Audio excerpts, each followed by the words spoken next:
If you come at these kings, you best not miss.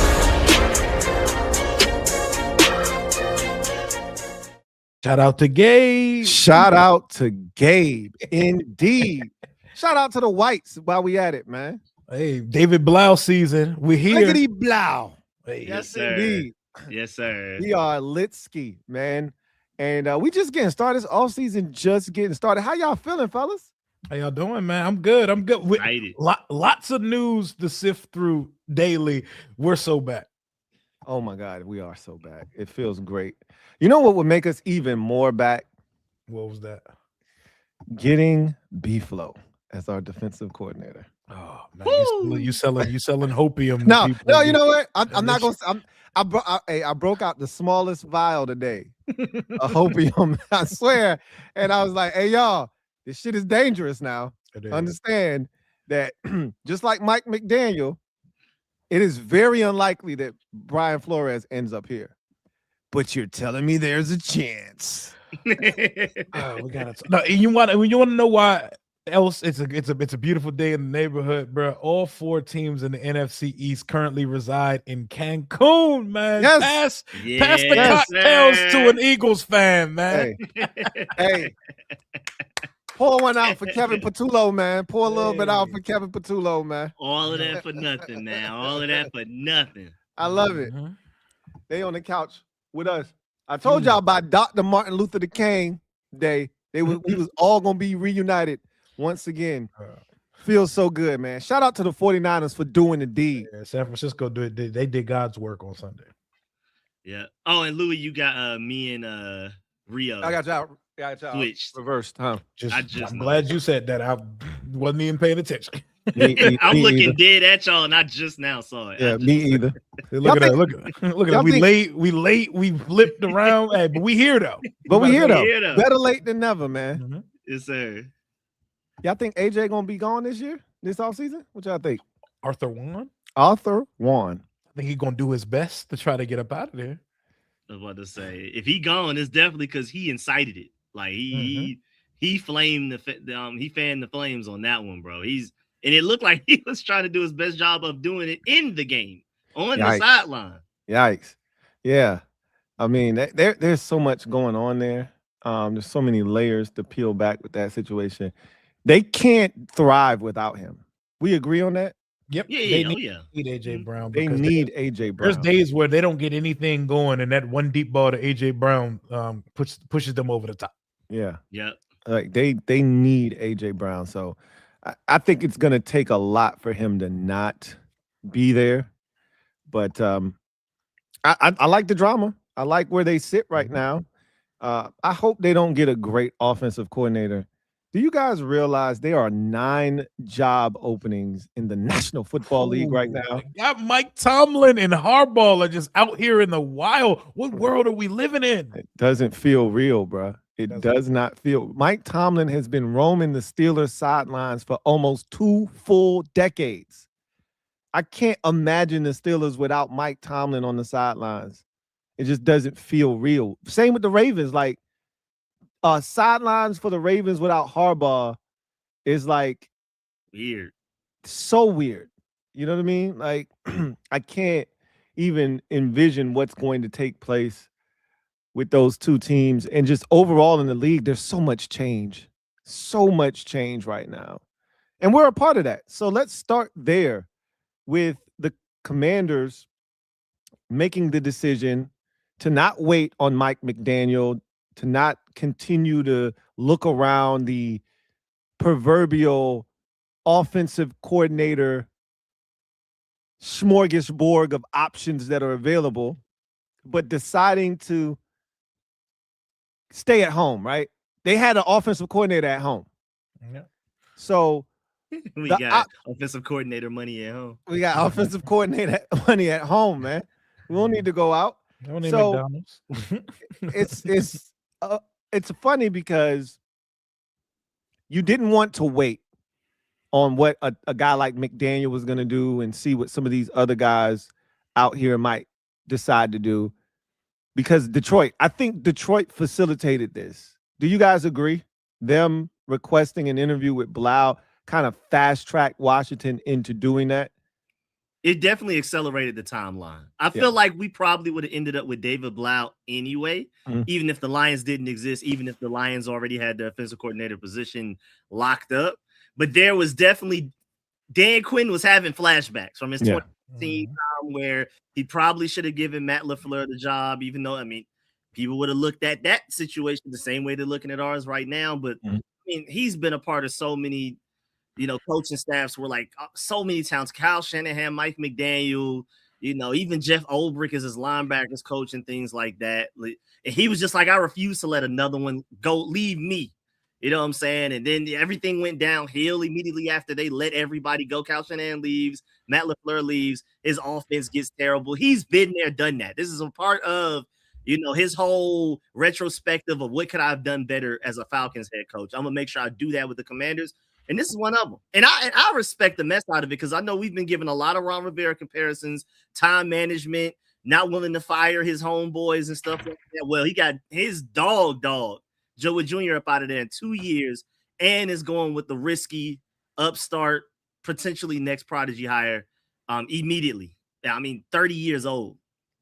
See, after I've sat on it for a couple, I've sat with this news for a couple days. Yeah, that was about to be a crazy, so I had to change that up real quick. Yeah, I sat with 26 this news. been wicked for Rio, boy. 26 been wicked for Rio. We gotta watch him, man. We gotta watch Rio. After I've sat with the David Blough news for a couple days, and the crop of guys that we interviewed for offensive coordinator, I'm of the belief that Blough was the only plan. I'm of the belief that this was the plan all along after firing Cliff and Lunda Wells, Drew Terrell, potentially T. Martin. They weren't interviewing any of the names that we had in mind. They weren't bringing in Stefanski or Dayball or any of that. Maybe the Lions offering him an interview, maybe it pushed it up a day or so, or instead of Monday, we'll just do it on Friday and get it out the way. But this feels to me like this was the plan all along now that I've sat with it for a couple of days. I think David Blough behind the scenes have been impressing the hell out of guys, and you can David Blough has probably spent as much or more time with Jaden as Cliff because the quarterback coach, position coaches are with guys everywhere. In film every day, out on the field every day. No one spends more time with you than your position coaches. And he was the assistant, and then he got promoted up to temporary quarterbacks coach for the end of the year. They like this guy. This guy probably already has a full playbook drafted, and he probably was already running them through the plan. He probably had a slideshow presentation of how the whole shit is going to unfold with Jaden Daniels over these next couple years. He takes me for the guy that knows he's not ready for the promotion, but he stays ready so he don't gotta get ready. And he probably been throwing and showing a playbook to his wife at home every day. He probably been waiting for this moment. He had Thanksgiving dinner like, yo, if they ever give me the shot, I saw what Cliff did on Sunday, right? But I think if Cliff would have did it like this and we would have ran it from this format. He seems like an impressive guy. Me and Lou were talking about that clip of I wake up in the morning and think about scheming up offense. If that's that type of shit, he looks like he's cut from that cloth of the special ones. And Dan Quinn didn't want to miss out this time. I think Blough was plan A, and I don't think it was going to be a situation where we're going to be left without a dance partner this year because they weren't going to go that route. Yeah. I think that DQ's trauma definitely played a part in this for sure. To Rico's point, I think it did fast track. I agree with both of you. I think it's a melding of both of your answers. Wow. I think he was the choice all along. Like, they always knew we got him here in our building. And as long as nobody else requests an interview, we can continue to look abroad and see what's out there. The minute that someone requests an interview with him, that's when we got to put a stop to that, interview him, and formally offer him the job. Right, just to make sure David Blough probably used that as leverage. Like, go ahead and give me this job before I take this Lions job. Hell yeah, and add a little bit more pay to it too. Damn right, I would do the same thing. Like, okay, if you guys aren't going to interview me, this team is clearly interested. I'll just go over here and see what they have to say. No. You don't need to leave anywhere. You don't need to go anywhere. We got you. So I'm super excited.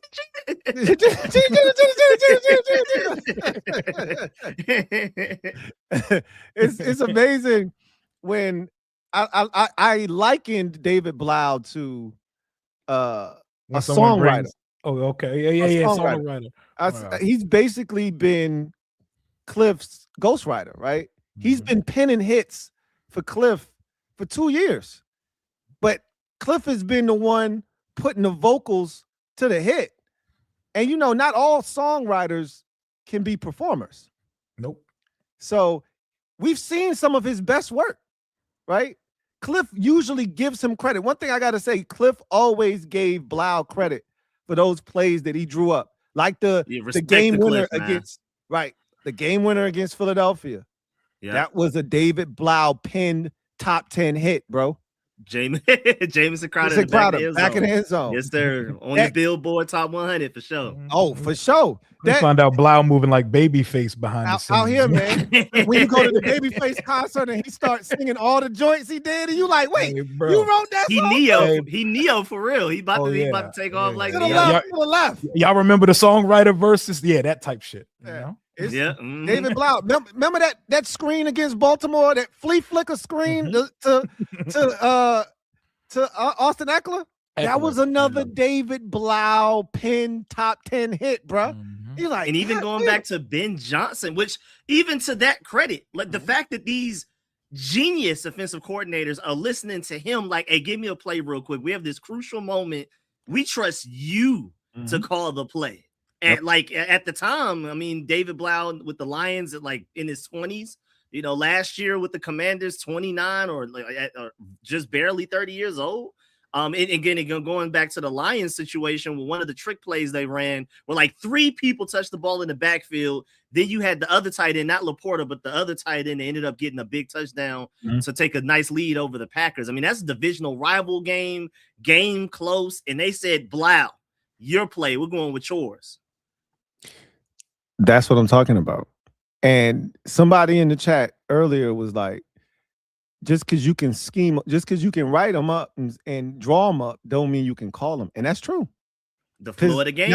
Not all songwriters can be performers, right? Hell no. It ain't for everybody. It ain't for everybody. So he's got the ability to pen hits. Them reference tracks don't be sounding like the mixed and mastered final version. Quentin Miller and Drake. Hey, look, man. Hey, look. I quite enjoy the Flowetry version of what's the Michael Jackson joint that they did? What song? I'm trying to think of the song. Butterflies. Oh, you give me butterflies off Invincible. Give me butterflies off Invincible. That's Flowetry. They wrote that is them. Yep. And it was on their album. That was the reference track, basically. And I quite enjoy that. But Mike killed it. It's Mike. It's Mike. Different. Mike killed it. It's different when Mike put the vocals to it. Verse ain't even have to start. Mike had to come on the intro that. So that's it. I didn't hear nothing else. It's Mike. The reference never had a chance after that. After that, it was dead, bro. What's good, fellas? What up, Ed? What it do, Big Ed? Let's see, we already got a super chat already. What up, King Shiggity? You out here doing the drafting for the defenders, man? Somebody super chatted me earlier and was like, you seen the moves the defenders made? I said, man, wrong stream, man. Ed might be going live later, man. Wrong stream, bro. No, did they really make moves though? Somebody was like, they made some changes. I was told there was a draft of some sort. I didn't know they did drafts in the UFL. Someone mentioned it to me. I said, didn't know. First I've heard of this. Hey, I was like, wrong stream, man. Yeah, no, we definitely had a draft coming up. We definitely. So we were just talking about the move with David Blough. What was your take on that? How do you feel about it? I really wanted Mike McDaniel. I got my hope. Just like Brian Flores, I had my hopes up for Mike McDaniel. So I was a little surprised. But I'm happy we went young, innovative. But I did want somebody with some experience. So it was going to be hard to find somebody young and experienced to check all the boxes. But I get it, man. Him and Jaden, they love throwing the ball and doing a little competition before practice, and it's comfortable. And but it's a big risk, though. It's a big risk for Dan, man. It's a huge risk to have somebody who didn't call plays, because you saw what happened with Joey Jr. on the other side of the football. Mhm. But no, he's a smart dude. Like, he's a smart dude, good dude. Like, I saw him with the card game. It was like a trick card game he was doing with Cliff. He's a wise guy. The interview with JP Finlay was with Ben Johnson. He designed the trick play that was a touchdown to Brock, right? It was like a reverse toss back from Arbonne St. Brown. But nah, man, like I got locked on Mike McDaniel, which that was foolish of me to do that. I shouldn't have locked on. Was it akin to when we thought we was getting Ben Johnson as head coach? No, I didn't fall into the Ben Johnson trap. Okay. I didn't fall into the Mike McDonald and Ben Johnson trap last year or 2 years ago. I didn't fall into that trap, but I did fall into the Mike McDaniel trap. Okay. I likened it to somebody heating up fish in the microwave at work. I see. That was a really good one. Like, that was a really good one. Right now, this shit stinks, right? Like, when it first happened, that's not what I wanted, right? That shit slapping though. But that shit slap. You take it out that microwave and you stick that fork in there, that fish slap, bro. It stink, but it slap. So at the end of the day, I don't think most fans, and I can't speak for all of them, there were fans that wanted David Blough from the jump because they wanted to keep that continuity. They wanted someone that had been in the building with Jaden to keep that going. And David Blough allows you to do that. And to Rio's point, nobody spends more time with those particular set of players than the coach in that room. These guys spend more time with their positional coaches than anybody else on the team. So there is that's why I think it's important that they go get a guy like Mike Bercovici to be the quarterback's coach. Has a relationship with Jaden already. He's young, played the quarterback position. There's a lot of, I think one thing I can say, and that's going to perfect segue transition to a position that we really haven't talked about. We really haven't talked about, I can't speak for you guys. I wasn't really talking about the quarterback coach for a while there. And then it just dawned on me. And then I read a comment somebody left in the comment section basically saying, who's going to be our quarterback's coach? And I'm like, it's a good ass question because we don't have an assistant quarterback's coach or an actual quarterback's coach. The one coach that we had coaching the group, obviously, Tavita Pritchard, got a job, left after week 15. Then our assistant quarterback's coach was promoted to interim quarterback's coach, which was David Blough. He's now our offensive coordinator. Brian Johnson was like acting as like an aide, a teacher's aide, right? If you will, a quarterback coach aide, if you will, kind of just filling in the gaps. Yep. Maybe I thought maybe he might just slide into that QB coach role. Maybe he'll just continue to be the assistant head coach, right? But clearly, he got to move out the way so we can get Brian Flores assistant head coach. Look, man, whatever we got to do, man. B-Flo needs to be here. I feel like if we could just get B-Flo in the building, man. That's my thing. We'll come back to that. We might be able to sell them. Yeah, I see what you're saying. We're going to put a pin in that. Man, but you just got to cut the check because we don't have much to entice him over his current situation. You're asking a defensive guy who runs his entire operation himself to come collaboratively. Like that can't happen. Yeah, exactly. He would have to be given the full autonomy of the defense. A bald guy would have to just go delegate everywhere else, bro. Also, Brian Flores, that's a hard ass right there, bro. Brian Flores would look a defender in the face and say, "You're ass." And I don't know if that's how Dan Quinn and them get down. We Hell need yeah. that. Well, he's known as the militant like black man, right? Yeah. He told Tua he was ass every day.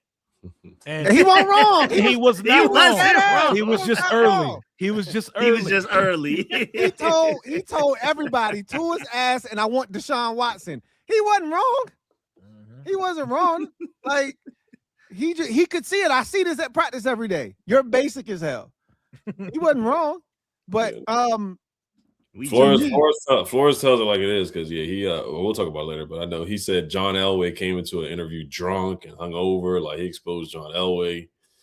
So he exposed a lot. He said that the owner told him to lose games, bro. And that is why they will not allow him to have one of these head coaches, even though he is like the prototypical fit to be the Steelers' next coach. Oh my God. They are I'm not. saying Ravens are Steelers He is drunk so not getting him. Perfect for the Steelers and the Ravens. And the league gonna be like, I ain't gonna hold you, Slim. Y'all got to get it to somebody else, man. Yeah. He can't be our head coach.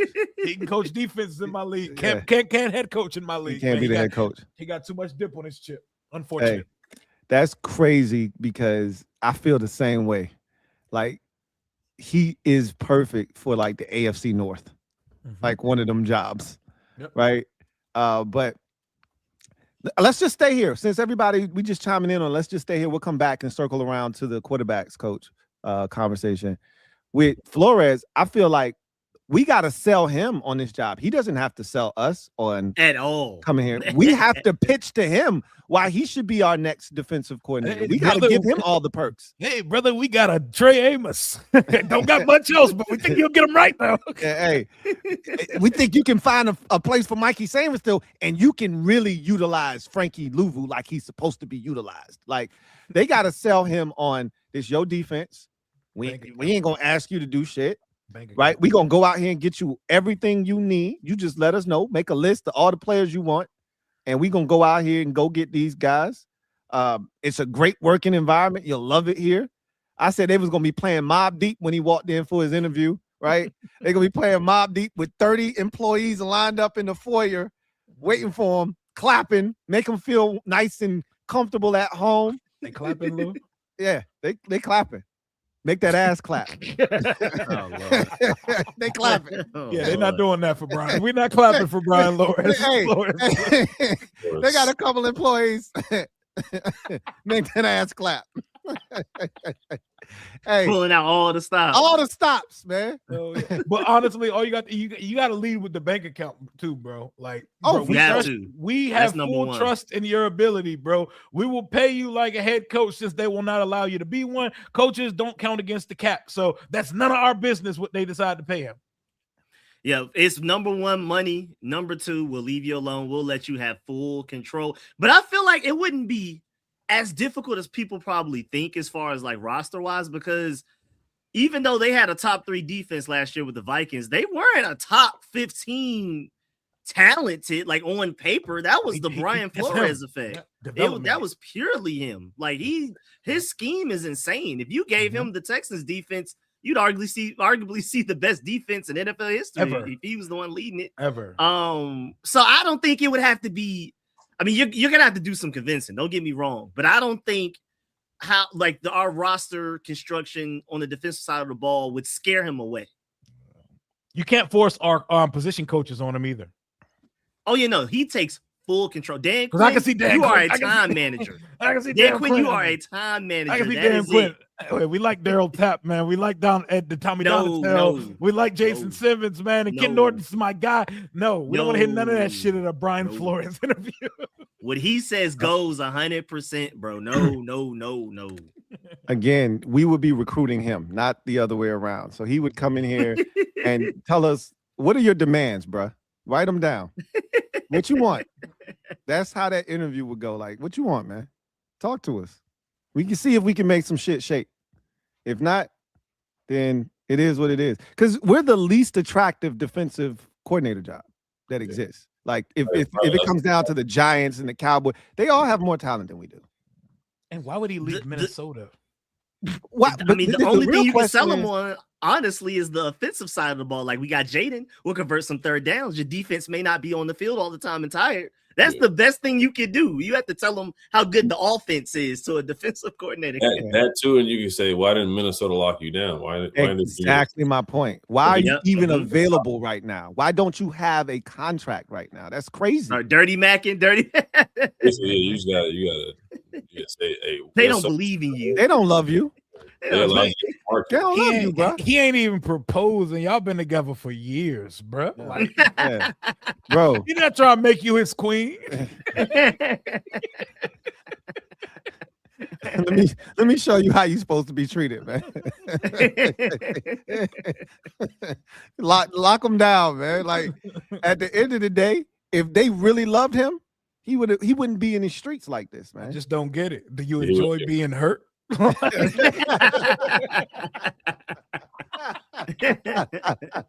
Let us love you, Brian Flores.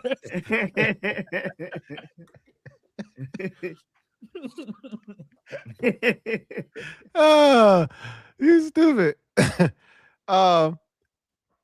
Brian Flores not coming here.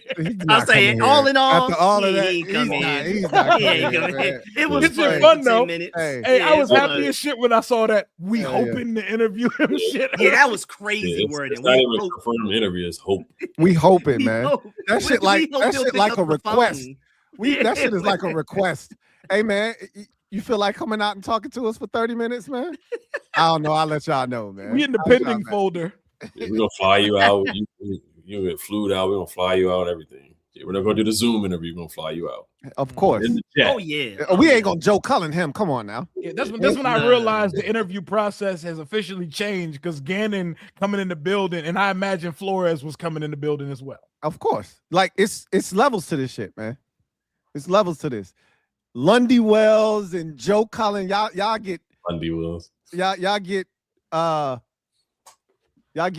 Zoom. Virtual. Y'all get virtual 30 Microsoft. minute Zoom interviews. Pat Graham. Yeah, there's levels. Those guys get virtual. John Gannon gets you bring him here.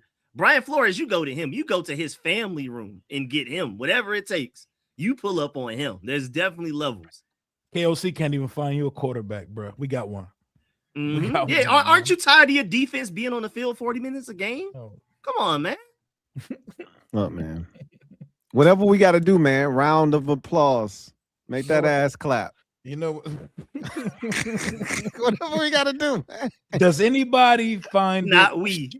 shocking? Yeah. Not Like, we. Louis by himself with that Hey, shit. somebody in the chat said, "Hey Rio, make that ass bounce, man." Yeah, not we. Not we. When I said we, I meant them. Not us. Does anybody find it shockingly like suspicious that we've heard not a single peep on the Raheem Morris front? I ain't heard that anyone's interested in him. I ain't heard that he's got an interview lined up. What's going on there? Tells you everything you need to know and why. I mean, he's cool. He might be better than Joe Wood Jr., but that's not a guy you should be getting because you're not even competing with anybody else. Yeah, I don't know if he's waiting on the Rams job to open up, but another one is Al Harris. I don't know if you can request with the playoff guys just yet, but I have been looking for the Al Harris. Oh, they've been interviewing. I'm about to say, what's the coordinator? Kubiak getting hella in it. He's been interviewing like crazy. Yeah, so I'm surprised Dan hasn't called up Al Harris at least. You know, we haven't got the notification yet. Yeah, it's because I don't think he's going with. So if you take John Keim at his word, he basically said he wants a veteran defensive coordinator. He's not going to do the thing that he did on the offensive side and give it to a guy that's never actually done it.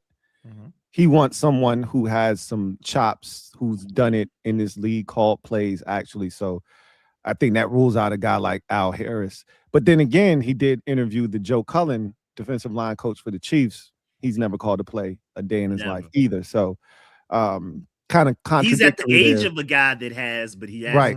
Yeah.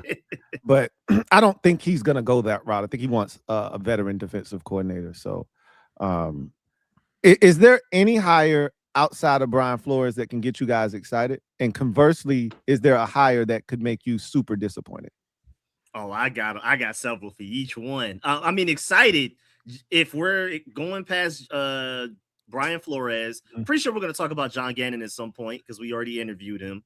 But Jeff Ulbrich is the one name that hasn't been mentioned, but the Falcons have been blocking everybody from interviewing him until they figure out their head coaching situation. But Jeff Ulbrich would probably be my favorite guy outside of like Brian Flores. So as far as realistic guys that we have a chance for, Jeff Ulbrich is my guy. I mean, ex-linebackers coach, just like how, you know, you naturally prefer like a quarterback or a tight ends coach for offensive coordinator because they know everything. They know protection and stuff like that. Same thing with the linebackers coach on the defensive side of the ball. They know, how to stop the run. They know a little bit of coverage. They're the tweener that knows. They have to know everything. I mean, the quarterback of the defense is the linebacker. So, and there's no surprise what he's done with the Falcons. I mean, drafting, first of all, for them to trust him enough to, you already have a first round pick, you take Jalen Walker, and we're going to trade the other first round pick next year to the Rams so you can get James Pierce as well. We're going to get you 2 edge rushers in the first round of the same draft, and then he got greatness out of them. Both of those guys led all rookies in sacks, both of them. James Pierce had the most sacks since Micah Parsons rookie season, and Jalen Walker was right behind them, like somewhere around half, but it was still number 1 and 2 out of all rookies in the NFL, bro. I mean, he can draw up pressure. That Falcons defense, it has some talent, but it overperformed his talent. Like he definitely schemed them up to play very well. They won as many games as they did because of their defense, not necessarily their offense this year. I've always said that if you're looking for an ex-player as a coach on the offensive side, it's usually going to be the backup quarterback. And not a starter. Never a starter. Oh, it's yeah, never no. a starter. It's always the guy with no natural God-given talent, but all of the IQ that took him the whole way there. Hey, big brain, starting quarterbacks go to the front office. See Matt Ryan, for example. That's where you go. They always think bigger. Right. That's a team president ass face and demeanor right there. Man. Hell yeah. Yeah, that's always how he they looked like goes. he had a suit on playing. Facts. It'd be so crazy when you used to hear him dropping F-bombs and shit. When it was weird. Like, it was weird. That's it. He'd be snapping. He'd be like, damn, Matt. He don't play. Yeah. And I think he's going to be great at that shit, too. I think he's going to be on some Elway shit out there. Yeah, I do as well. And then on the defensive side, it's always linebackers. You've never seen a successful secondary member or D-line coach become a head coach. It's always the linebackers, always, because they're the brains of the operation defensively. The greatest coach we've ever seen in our lifetime was a former linebackers coach. So it's not shocking that we watch the Lions and we like, yo, man, Shepard looked like he might be the next one up, right? Former linebacker, right? That's not surprising when the 49ers defensive coordinator, Robert Saleh, got his gig, former linebackers coach. You looking at the Texans, why they so nice? Again, I don't love DeMeco Ryans like overall game management. Even Troy Aikman was shitting on him last night for how he used his timeouts before halftime, because that's how he mangles the clock all the time. But boy, he know defense. You know what I mean? So, and he get those dudes to play for him. Yeah. So those linebacker coaches are really interesting. Ulbrich is a guy that we've seen, do it at a high level at multiple stops. I actually thought he did a really good job with the Jets too. So, it doesn't look like he's going to get an opportunity to go anywhere. Atlanta's look like they're going to force him on whomever gets the job. Like, this is your defensive coordinator.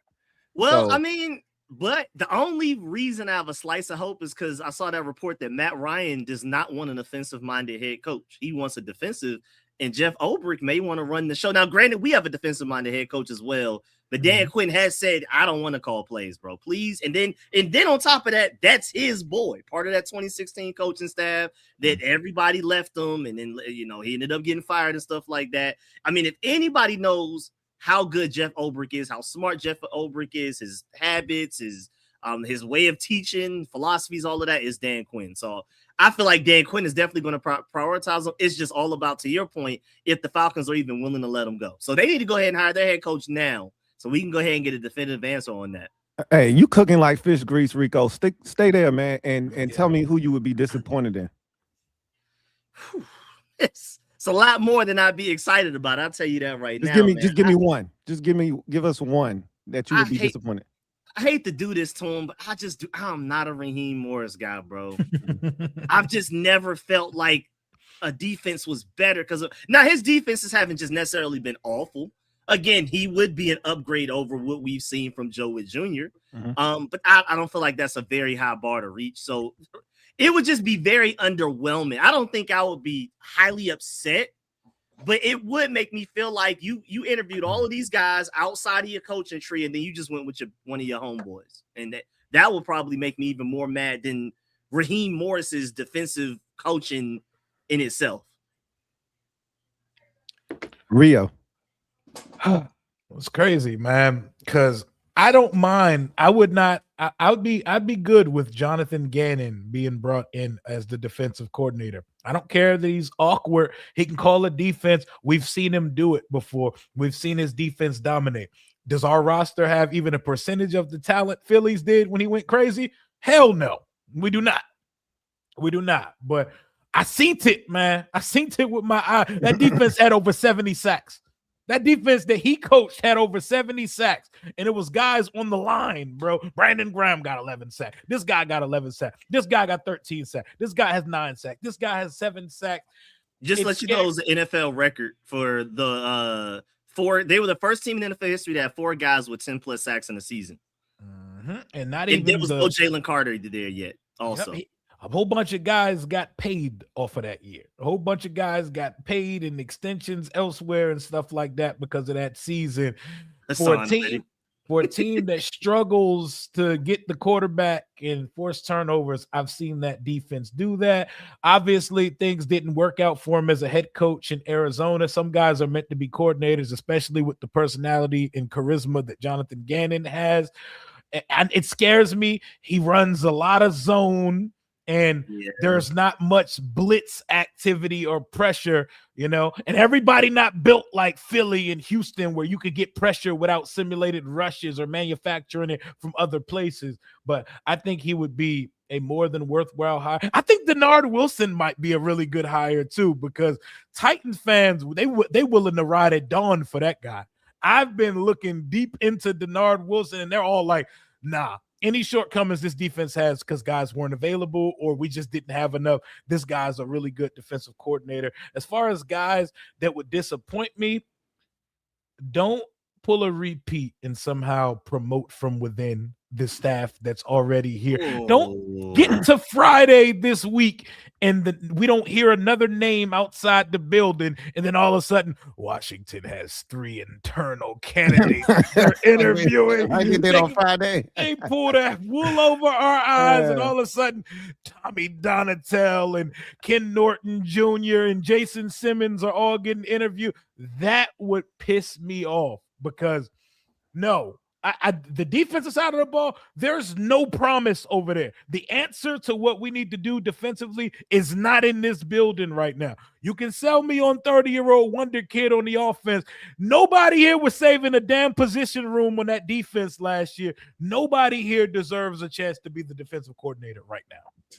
Yeah, and to your point with Denard Wilson too, just real quick, that John Gannon does run a zone. And that used to drive Eagles fans crazy. Even the season that they did really well and they were top 3 defense, they were pulling their hair out from that zone. And that has been one of our biggest complaints with Joe Wood Jr. and Dan Quinn. Corners playing 10 yards away from the receiver on 3rd and 5 and stuff like that. Even John with Del Gannon, Rio, we used to hate that shit too. Yeah, I mean, it's been a curse. And if you bring in John Gannon, that's what he's going to do. He's better.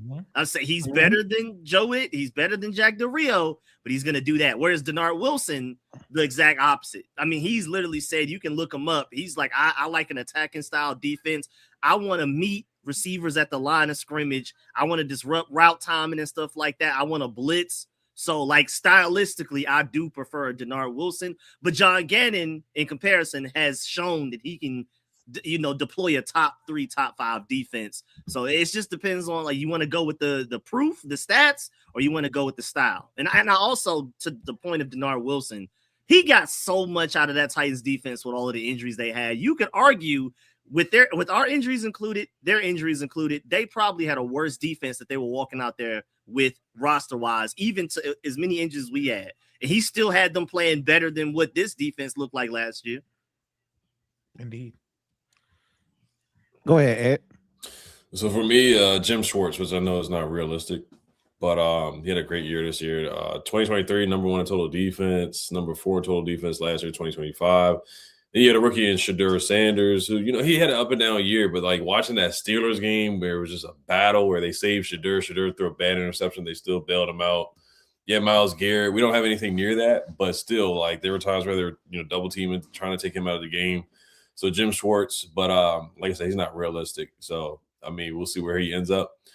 The only person that I would be disappointed, there's not many because I don't really have my hopes up high. But now, Denard Wilson, I do like him, and I had my skepticism about him. I don't like when players say you don't adjust. You can't always go by what players say.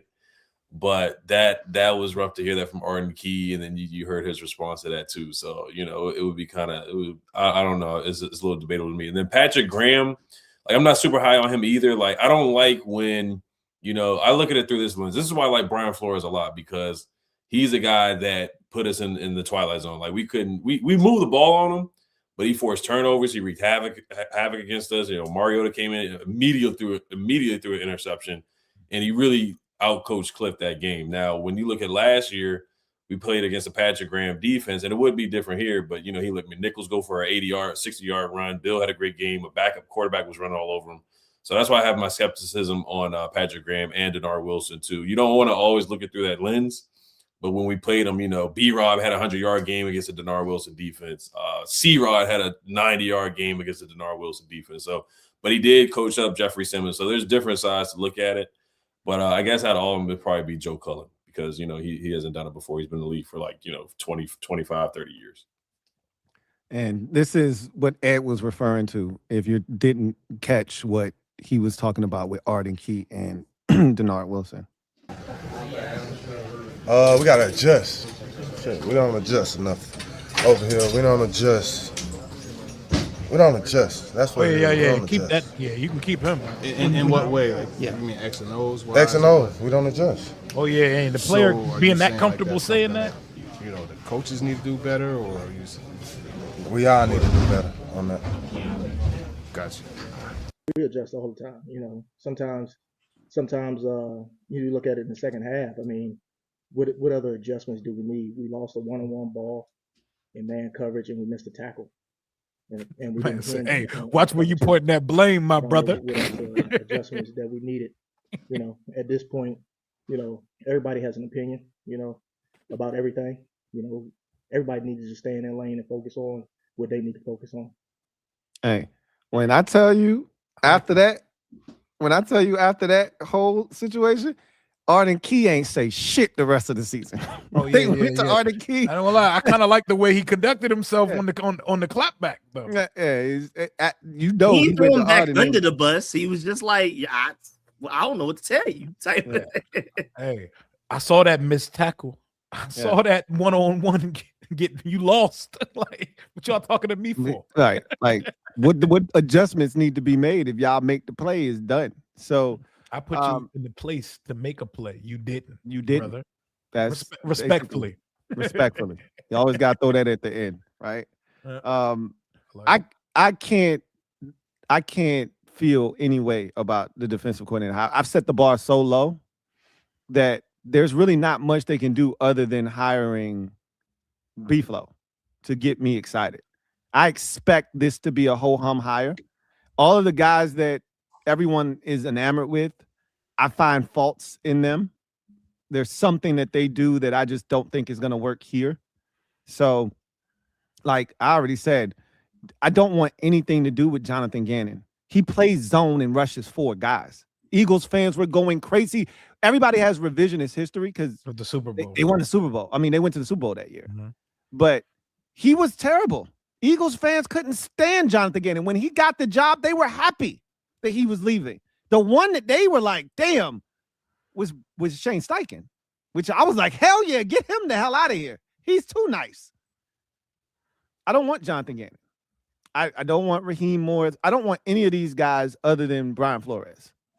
Well, and I'm here to tell you, Lou. Oh, I already know. Which you better get you a fallback option, man. I'm cool with whatever they do because nothing they do is going to move the needle for me. It's just not. So I'm not. I don't feel away. The one that I was all in on was offensive coordinator. Like you needed to get somebody that would get me excited.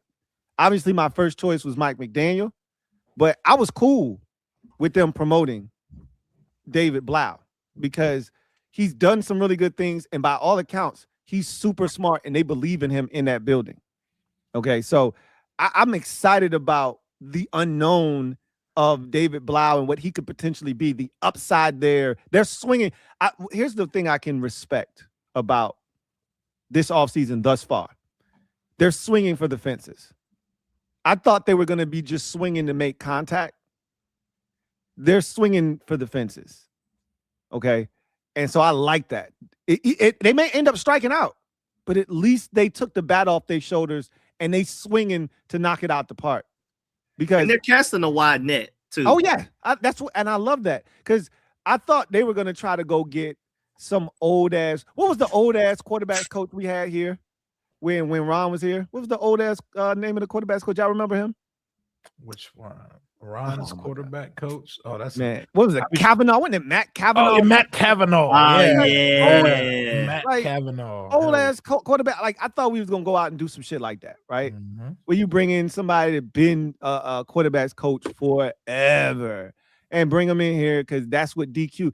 He doesn't inspire like youth optimism that youth is going to be the movement, innovation, intelligence. That doesn't. I don't get that from DQ. Yep. All right. So I was shocked when I heard Mike Bercovici was the quarterback's coach they had in mind. I'm like, oh really? Yep. And then they added another name to the mix, a legacy. Yeah. Hey, you supposed to do the voice, man. You can't talk about him and not do the voice, man. We the Commanders. We the Commanders. Big Doug Jr. And you got to bring it. You're bringing my son. You gotta do the man, my boy need a job. My boy need a job, man. They fired his coach down and let my boy need a job. Doug Williams sound 120 years ago. I ain't gonna lie. That's my dog, but he sound like he always has a mouth of mashed potatoes. That's what Rio said. Man. Hey man, my boy on the Commanders, man. That means something to me, man.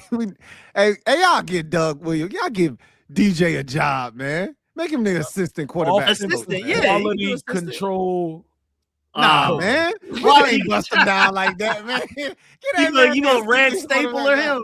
Hey, bro, listen. Shout out to DJ Williams, man. They giving Doug a job, and Doug don't even got work, bro. Like Doug living the dream. One of them chips in that trophy case is because of Doug, man. Nah, Doug is a lifer, bro. They used to throw Doug out there during the bad moments, like when we saw him. That's what I'm about to say. Doug, go talk to the people. As many times you need somebody that like the bulletproof shield, man. Doug got a job for life here, man. He don't got to do nothing but say we the Commanders, and we good with that, man. And if it's the best for the job, cool. If not, you know what I'm saying? Hey, offensive quality control specialist, assistant to the OC, or some bullshit. Don't blame him for Michael Penix. Don't blame him for Michael Penix. I've seen that a lot. Just because he was down there. Hey, who else supposed to get the blame? That's what we do, right? We be coached with a married day. Hey, you be coached with a married day. Michael Penix, his stolen form still ugly as hell. Hey, if Michael Penix was nice, who was gonna get the credit? Doug Jr. Okay, then. So you can't be like, well, don't blame him. Like, it is what it is. I'm trying to vouch for him, Lou. I'm trying to sell him. I'm trying to be his agent. I'm trying to sell him. But he was with the Saints too, and look, he did win a championship at Grambling. I'll say that. He ain't got nothing to do with Michael Penix's knees, man. not at all. Not at all. Hey, I know this much. We got one Doug in the building. When Michael Penix Jr. played against us, he blacked out. Boy. So, hey, you say what you want, man. But DJ had that boy ready that day. So DJ come over here and be our assistant quarterbacks coach, man. Hey, man, broken clocks, man. Hey. Yeah, that was a good right. Are y'all interested in Mike Bercovici? It's Bercovici, dude. You know, he got some overlap with Jaden. You know, I've seen the work. I've seen Bryce turn from this is not an NFL player to running a fair fade with Matt Stafford in a playoff game on Saturday on an 8-9 football team. I've seen growth there. He could be my quarterback coach, and he's young. So, you know, if things go well with Blough and one day down the road, years from now, Blough moves on. Hey, we got next Blough in the building in the cut. We got Blough at home still. Yeah, that's the hope that he's like the succession plan to the succession plan, because David Blough was supposed to be a part of the succession plan with Tavita Pritchard, and then we kind of expedited that. Now David Blough's already offensive coordinator. Tavita Pritchard's gone to Stanford to be their head coach, and you're hoping that Mike could be like the next David Blough. I mean, and to the point too, especially with Bryce Young balling. I mean, who does the public, give the credit for what Bryce Young is doing right now with Carolina, what he did this past year? Like, I don't hear one specific name where it's like obvious. And so I'm just going to assume that Mike had something to do with it. And then I would be excited to bring him in. I just thought, though, that we would surround a young, inexperienced play calling defensive coordinator with a bunch of experienced guys. I thought, maybe Anthony Lynn is enough at run game coordinator if they retain him and stuff like that. Maybe they fill the other positions with like some veteran season, can help you with some play calling, help you build your playbook type of stuff. As far as building out David Blough's offensive staff. But I am a little shocked that it seems like we may end up hiring somebody else that's just as young as David Blough, but I'm excited. Big Bercovici. I like that name too. That shit sound powerful. Bercovici. Bercovici. So yeah, I do like Mike. And I looked up his player stats too. He had 1 year at Arizona State where he threw like 35 touchdowns, 9 picks, something crazy like that. So I do like that. He did play in the AAFL, so I do like that as well. That puts another feather in his cap. Behind Josh, leave it to L. Leave it to A, right? Leave it to L to talk about an alternate you got to do your deep dive on these guys, man. You Googles and all that. So I did. Leave it to Ed to mention he played in the alternate league, bro. Right, yeah, he played in the G League developmental league, so that gives him a feather in his cap as well. And then he was with the Cardinals too, so he had to be there with David Blough too on the practice squad or a backup. So that's the familiarity there too. So they're probably good buddies and have connections there too. But yeah, no, the Bryce Young thing is real. Like, he did look like a competent, legitimate starting quarterback, and he did play well in the playoffs. They took the Rams down to the wire, and they beat the Rams in the regular season too, where he had a big pass to Ted McMillan for that basically sealed the deal in that game. So yeah, I think he'd be a good hire. It'd be another young, innovative mind, 32 years old. And let's say, I know people love to look into the future. So if David Blough does really knock it out the park and get a head coaching job in the future, then maybe he could step in for David Blough. So that would be the best optimistic pathway for Mike.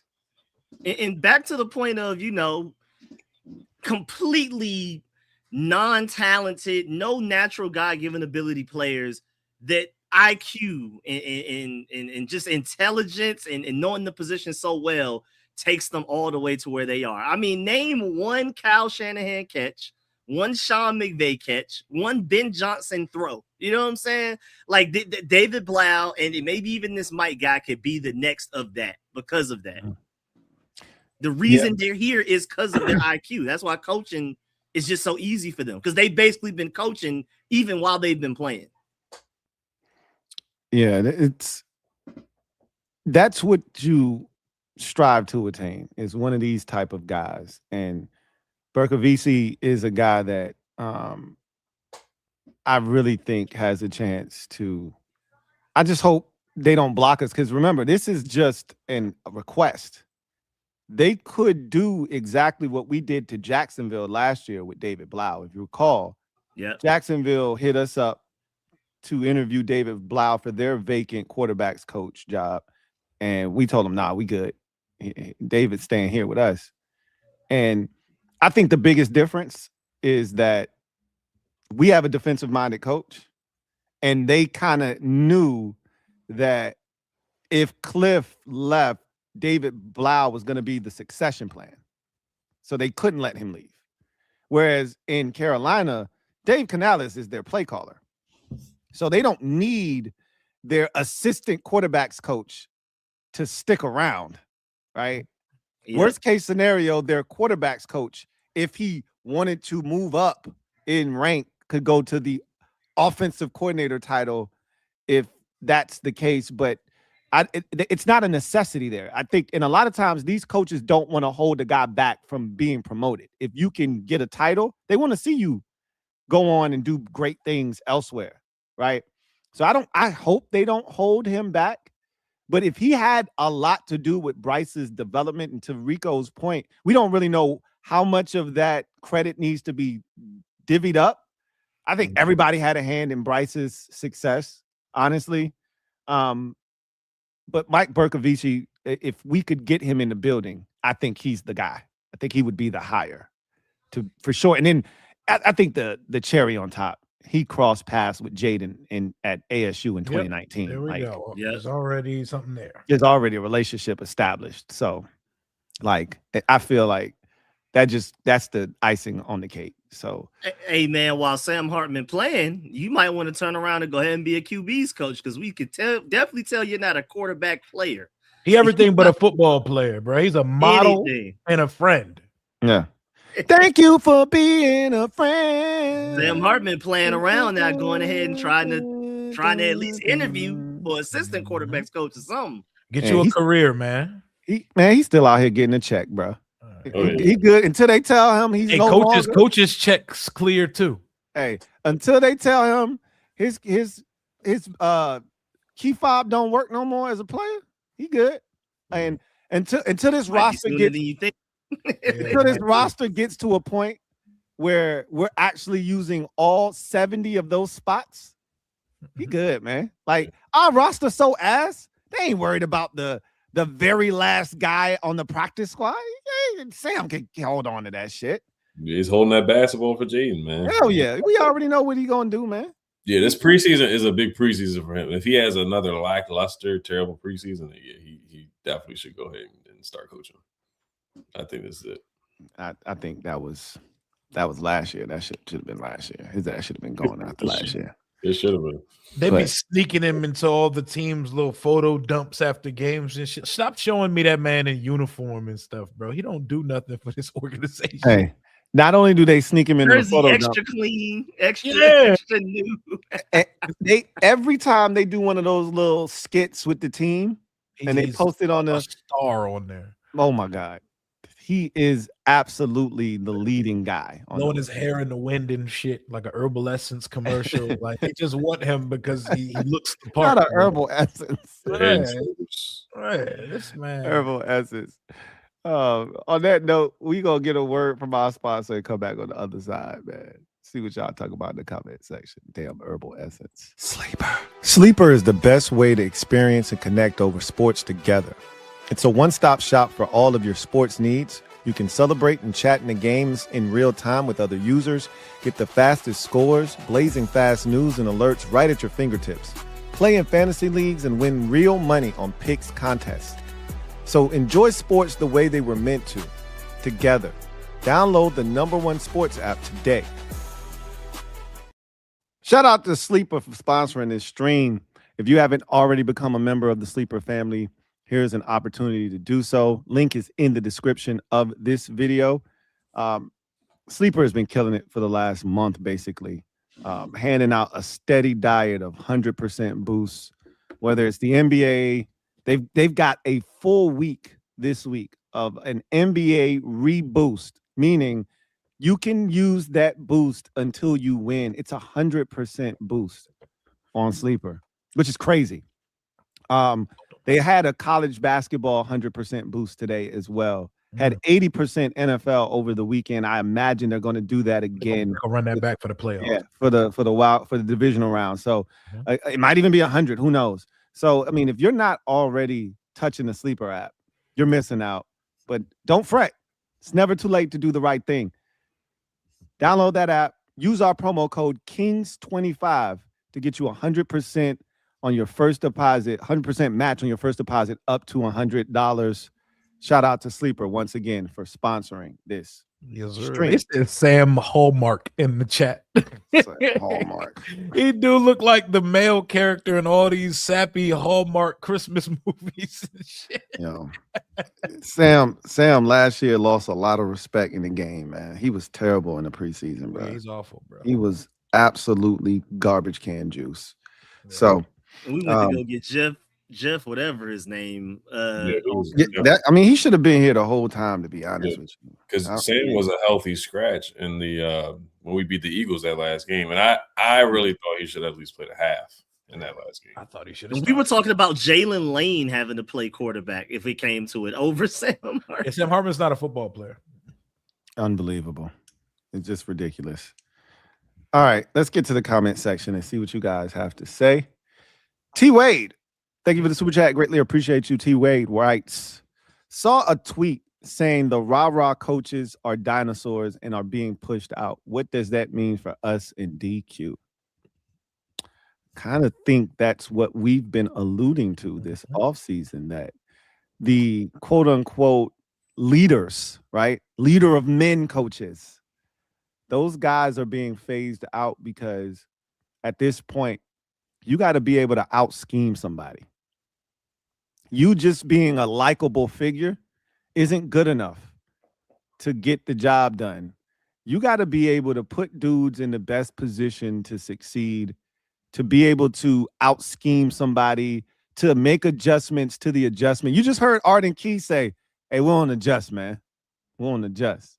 You need to be able to adjust to what's going on. We sat here and listened to Cliff Kingsbury last year tell us, hey, we ain't even going to try to scheme up Brian Flores. It ain't even going to make a difference because he just so nice with it and so multiple. So we just going to try to run our shit. Yep, we ain't got nothing for that. Yeah, we just going to try to run our shit and see how it goes. we saw how that went for us last year. So like that whole that was the wildest line last year. Like now we ain't even gonna try to scheme up Brian Flores. We just gonna run our shit. It was at that point when they made their decision. Yeah, we're not going to the podium and saying that. We could have kept that shit in house. Man. You ain't had to do that's that. crazy to say out loud, bro. Out loud. He said it, and he said it with confidence. That's where you start the BET movie. I bet you're wondering how I got here. That's the moment. That's the moment. That's where you start the movie at, right there. So I mean, to that point though, I mean, to Wade's point, like, what does that mean for us? Because that's how we feel about DQ, right? Yeah. I mean, but even though again it's uncommon, far less likely for you to be able to do very well in this league, especially over a long period of time with one of those types of coaches, like a motivator. He's not a schemer on either side of the ball. But I mean, we had success with Dan Quinn last year, and then Mike Vrabel's doing a great job with the Patriots this year. It takes a lot for it to work. You have a lot less room for error. It's possible, but it's tough. It's way more difficult than if you have one of these masterminds, especially on the offensive side of the ball as your head coach. Yeah. And in order for a guy like DQ to work, what you're going to ultimately have to do is hire guys that are smarter than you. Yep. And you're going to have to keep finding guys that are innovative at the cutting edge of the trends in the league. That's the thing that I don't have confidence in DQ to do, which is why I'm going to be honest, I got to give him credit. I was shocked that Mike Bercovici even came up, because I just expected an older quarterbacks coach to be brought in, some retread that he had crossed paths with 10 years ago in Seattle, and that was going to be our quarterbacks coach. The real mystery is who's coaching the offensive line, because that shit is huge. That is a huge piece of the puzzle. We don't even see any candidates yet. Yeah, I think that is the least of their concerns right now. Maybe they feel comfortable with somebody in the building, that was already here. One of the backup, like the assistant offensive line coach or something, because we have heard nothing at all. That shit is important, especially you're starting a new scheme and all the protections and calls and stuff. It's very important to hit on the offensive line coach. Yeah, and you know what? Let's stop bullshitting. Let's go get us an ex tackle in the league, right? Like, let's go get us an ex guard in the league that's out here. Like, it feel like all the like. You either got one of those dudes in Philadelphia who is just ridiculous, right? You're just insane. Like, man, I forgot. I always forget his name, but Stoutland. Jeff Stoutland. Stoutland U. They call it Stoutland University. You either got one of them dudes who's like the ultimate teacher, or you got one of these former Hank Fraley tackles in the league coaching your dudes, man, that are killing it. Remember Callahan? You need one of them type guys, man. So I hope they figure that out. Maybe they already got somebody in the building, but we'll see. Jared Talks Football. Thank you for the super chat. Greatly appreciate you. Who writes, I very much approve of that hour-long bullying session y'all gave Simone. Oh yeah, that was on the NFC East round table. We weren't bullying, but her as the Eagles representative, we was definitely giving her hell for like an hour. We definitely gave her hell because she was like, I'm looking to the future. The Sunday's game was the past. Immediately started talking about last year's Super Bowl. I said, well, we're already contradicting. I don't want to hear nothing about the Super Bowl if we can't talk about what happened on Sunday. Right. And that went on for an hour. Like, we was definitely not letting anybody escape what happened on Sunday. Well, she probably deserved to have her back kicked in because she probably was talking shit all but that's season out of long. love, though. That's Yeah. how we talk to each other, out of love as NFC East rivals, and that's how we welcome in our compatriot to Cancun. So absolutely, yes. have a drink waiting for him on arrival, no doubt. We was on that shit for an hour straight. Even the host was like, "Nah, you got to give me some more about the game." She was giving us all the Jalen Hurts isms and all the Yeah, she pretty much gave us the DQ. Yeah, we lost, but we're not lost. No, we're not letting you use that.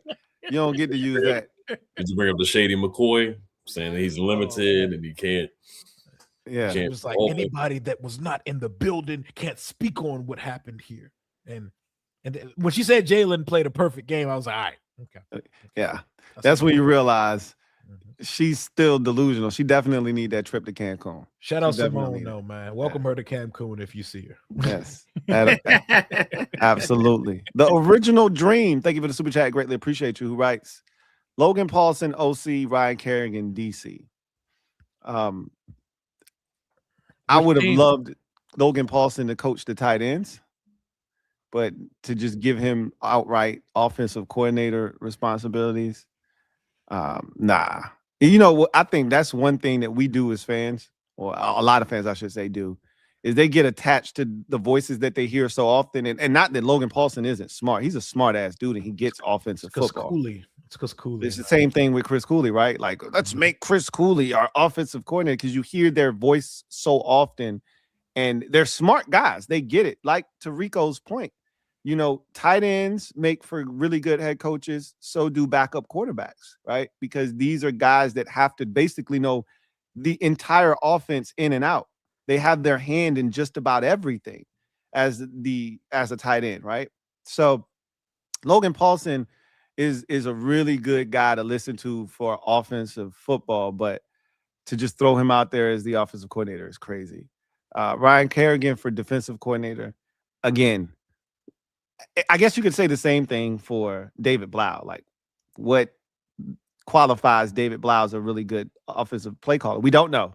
So I guess I can't say that Ryan Kerrigan wouldn't be a good defensive play caller, but I've never seen a good defensive lineman play caller before. Doesn't mean we can't ever see one, but let's just stick to Ryan Kerrigan coaching the defensive lineman. Isn't he the assistant D-line coach? Let's get him the D-line coach. Let him get his own room first. Baby steps. Yeah, let's let him get his own room first before we start trying to promote him to the play caller there. Ronald Rivera, thank you for the super chat. Greatly appreciate you. Who writes, Adam Peters better learn Caleb Downs or David Bailey real quick, because I'm tired of Jartavis Martin and Jalen Holmes on my football team. We all are. We are all sick and tired of being sick and tired of these being the players that we're supposed to be hitching our wagons to. Like Jalen Holmes, shout out to Jalen Holmes, former Titan, man, from the 757. He was never supposed to be in there as much as he has been. Like, that just goes to show you just how down bad we were. Jartavis Martin deserves all of the vitriol that he gets. And again, I hate it because he didn't do anything other than just be ass.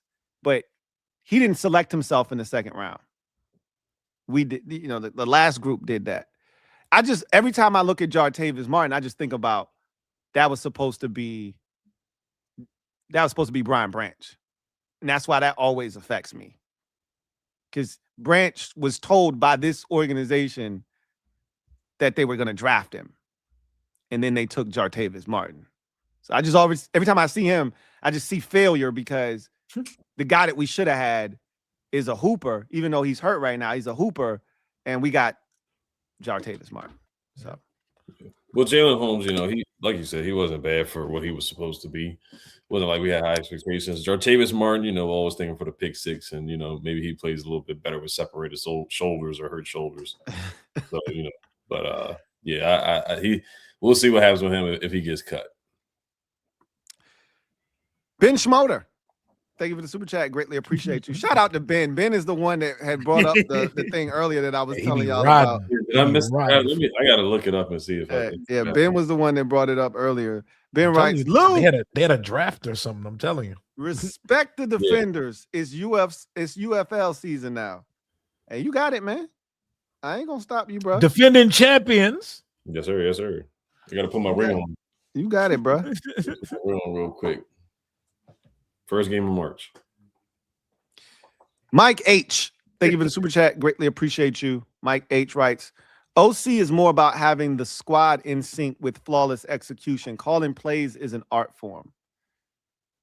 It is. Like, we talked about this a little bit earlier about the importance of the rhythm of the play call and the cadence, when to call certain plays, understanding down and distance. I think the biggest struggle that I've seen from smart guys who know ball as play callers is situational awareness.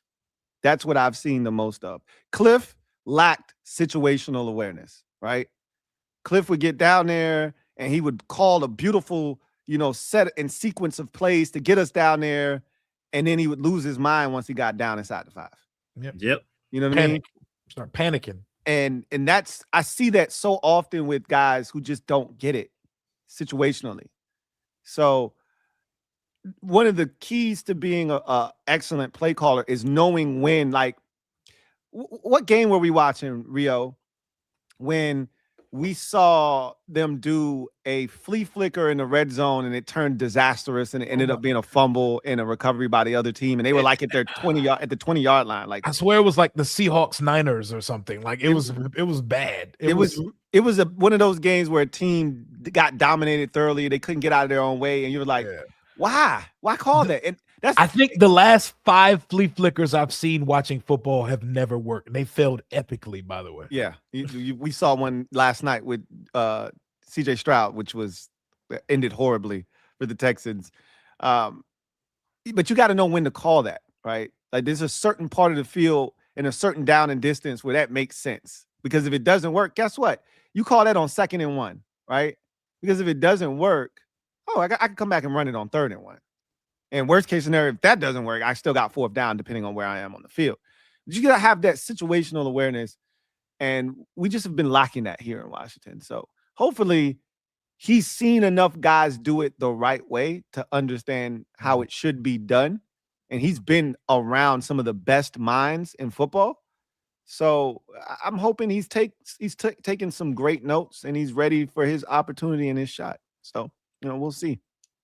Yeah, the Jawan Jennings reverse pass to Christian McCaffrey was definitely a great timing play too. But I would preach patience with David Blough coming out the gate because OCs, you saw even with Ben Johnson and Caleb last year, they coming out the gate, they struggled a little bit. They struggled against the Vikings. So, it's going to take some time. So I wouldn't panic if the first 2 games are a little up and down. So, it's his first time sequencing. I think the first 15 he'll be really, really good at. So you do have to see the game flow like in the 2nd quarter, 3rd quarter for David Blough. That's a good point. Devontae Taylor, thank you for the super chat. Greatly appreciate you. Devontae writes, Rio mentioned, first of all, thank you for the dime. Yeah. He writes, Rio mentioned having to stop using the S on things like Walmarts. Right after the vid, Rico was using the heck out of S for McDaniels. We got on him last week for that. We got on him pretty good last week for the McDaniels on his next vid. Had to give him a hard time and make note. Yeah. And it's crazy. He cleaned it up. And I don't do it for anything else. I don't do it for the Walmart or nothing like that. And I hate how like New Yorkers say Subway, they do Subways. But I don't know what it is with McDaniel. I don't do it for anything else, but that McDaniel. Does Debo's name get you too? Not actually, just Debo Samuel. I didn't have a problem with that. It's just McDaniel. I don't know what started it. There has to be. Is it Jaden Daniels? It has to be the Daniels and Jaden Daniels. Jaden McDaniels, the Timberwolves player, might have got you off because I know you love my dog. Yeah, they got KD. We got McDaniels. Yeah, that's actually it has to be why it is. Thank you, Ed.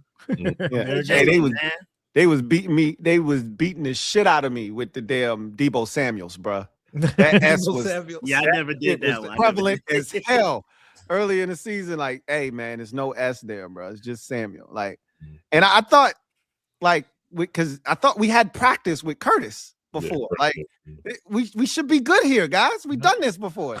That's beat they ass. Black Mind does what it wants to, man. That shit wants everything in plural, bro. We want everything in abundance. Thank you, Ed. He said the Black Mind does what it wants. Thank you, Ed, for that epiphany. Because now that I think about it, I mean, Jaden Daniels, Jaden McDaniels, and then Mike McDaniels. Yeah, that's definitely what it was. That name sound like it comes with an S, though. It comes equipped with an S. Right out of the package. He might as well just go ahead and change it. Yeah, Rico was already like, look, if we get him, he gonna have to make the change, bro. Yeah, it's on him. Yeah, he was like, look, you have black, right? Just go ahead and put the S on it and stop playing, man. Hey, Mike H, thank you for the super chat. Greatly appreciate you. Mike writes, does Blough hiring mean Jaden is taking ownership of the offense? Keep same coach in-house, no new coach for now. DQ put 2026 on this. I don't know if it means he's taking ownership of the offense necessarily as much as they just want that continuity. Because last year was a wash. So they really want to hit the reset button, but they don't want to completely start over from scratch. And this is the connector piece, if you will, because Blough's not going to run Cliff's offense. There will be some principles. There will be some things that are familiar to Jaden from Cliff's offense, but this is supposed to be almost a brand new way of us running offense, which was the reason they got rid of Cliff in the first place. They wanted more balance. David Blough was supposed to provide that. And that's why I liken him to Ben Johnson, because Ben Johnson doesn't come from a tree. He combined different coaching philosophies into one and made it his own. So you don't see Ben Johnson showing up on anybody's tree because he's not a part of one. And Blough is similar in that he played for different coaches who have different philosophical beliefs. He saw Ben Johnson up close and personal. He saw what it looked like being with what's the Minnesota head coach? Kevin O'Connell, right? And then, of course, he was here with Cliff. So he saw different variances of offense, and he can kind of take bits and parts and pieces of what he saw with all those coaches.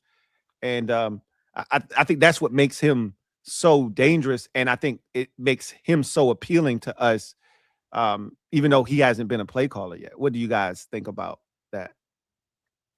Nah, I agree. I definitely see.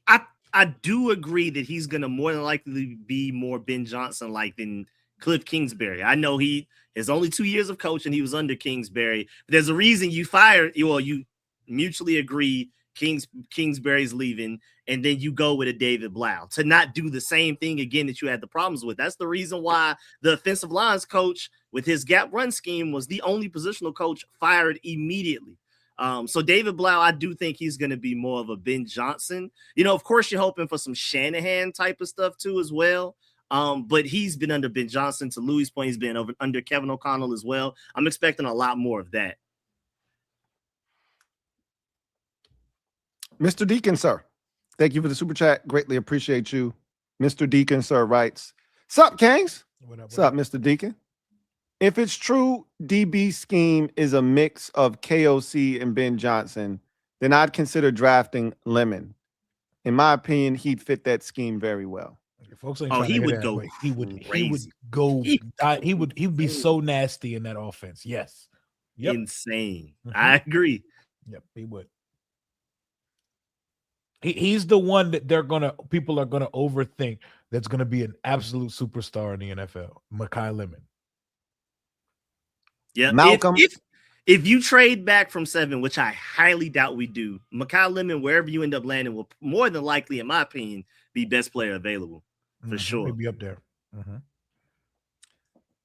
Malcolm M, thank you for the super chat. Greatly appreciate you. Malcolm M writes, my theory, Brian Callahan, lots of overlap with Peters, was going to be OC and his dad, Bill, great O-line coach, but they didn't expect to lose Blough.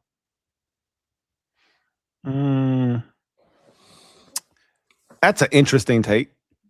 Those two come in as a package deal because I don't assume Brian Callahan's going to get another head coaching job. He got fired in season, so he would have to go back to being an OC, which is probably what he should have been the entire time. I don't think he never wowed me as a offensive coordinator. So that's interesting. We've done the Bill Callahan thing, but that has nothing to do with this group, right? Yeah. But that's interesting. I think can coach some linemen though. I'll say that. I think Blough, to Rio's point, was probably the plan all along. They wanted to explore other options, but Blough was the choice all along. But that's an interesting theory. That's an interesting. If they wouldn't have interviewed anybody else and it would have just been a Blough immediately, people would have been highly upset. Like no due diligence, no nothing. So I do agree. Blough was the guy originally. They were just like, let's do our interviews. Let's just make sure 100%. Let's hear other people out. And I forgot who brought up the point, but I mean, it's an interesting thing that like when you bring in guys for interviews, you kind of ask them like, what would you do with this roster if you were here and we hired you as a physical coordinator? You could kind of take some of that information and be like, oh, okay, thanks for that. But no thanks, we're going to hire this other guy. But thank you for helping us figure out what we're about to do. And that's a smart thing to do in interviews. Very. I know he went crazy in that interview, bro. I know David Blough had to put on a show like, let me show them what I know. You talking about when they I'm talking about his final interview for the OC job. I know Blough was in that joint. You got a marker? You got a board? Let me show you where I want to take Jaden Daniels. Let me show you how I take him to another height.